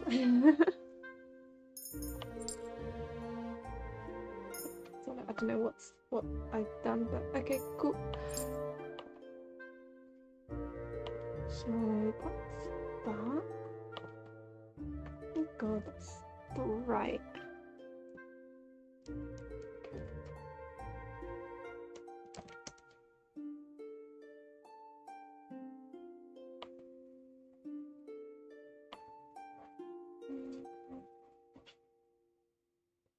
But yeah, no, that was lots of different things, but it's good that they offer a what do you call it?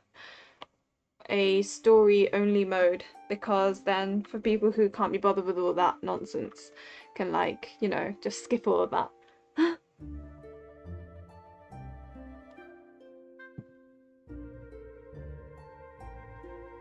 That's the thing, like it I prefer it when there's like a whole meter of what do you call it?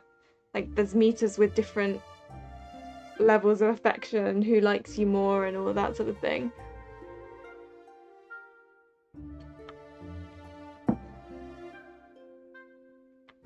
But anyway, thank you guys for coming along. It was lots of fun. I think, I'm not sure if I'll stream tomorrow, to be honest. Recently I have been a bit drained because I'm at my parents', which isn't really, you know, especially after Florida, I'm just kind of like, I want to go home and do home stuff. The introvert in me is screaming. But hopefully I can stream a bit more in like a couple of weeks or so.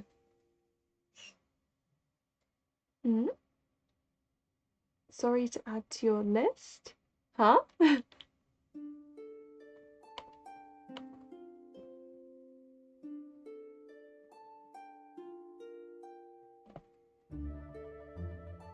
Reminder about red embrace holly. Oh yeah, thank you. I only saw the sorry to add to your list part, Casey, and I was like, what? Okay, let me put that here. It's red embrace Holy word. Oh god, that does look dark. Oh, that looks good. Okay. Anyway, again, thank you very much for coming along. It was lots of fun, and hopefully I will see you in my next stream or video. Bye!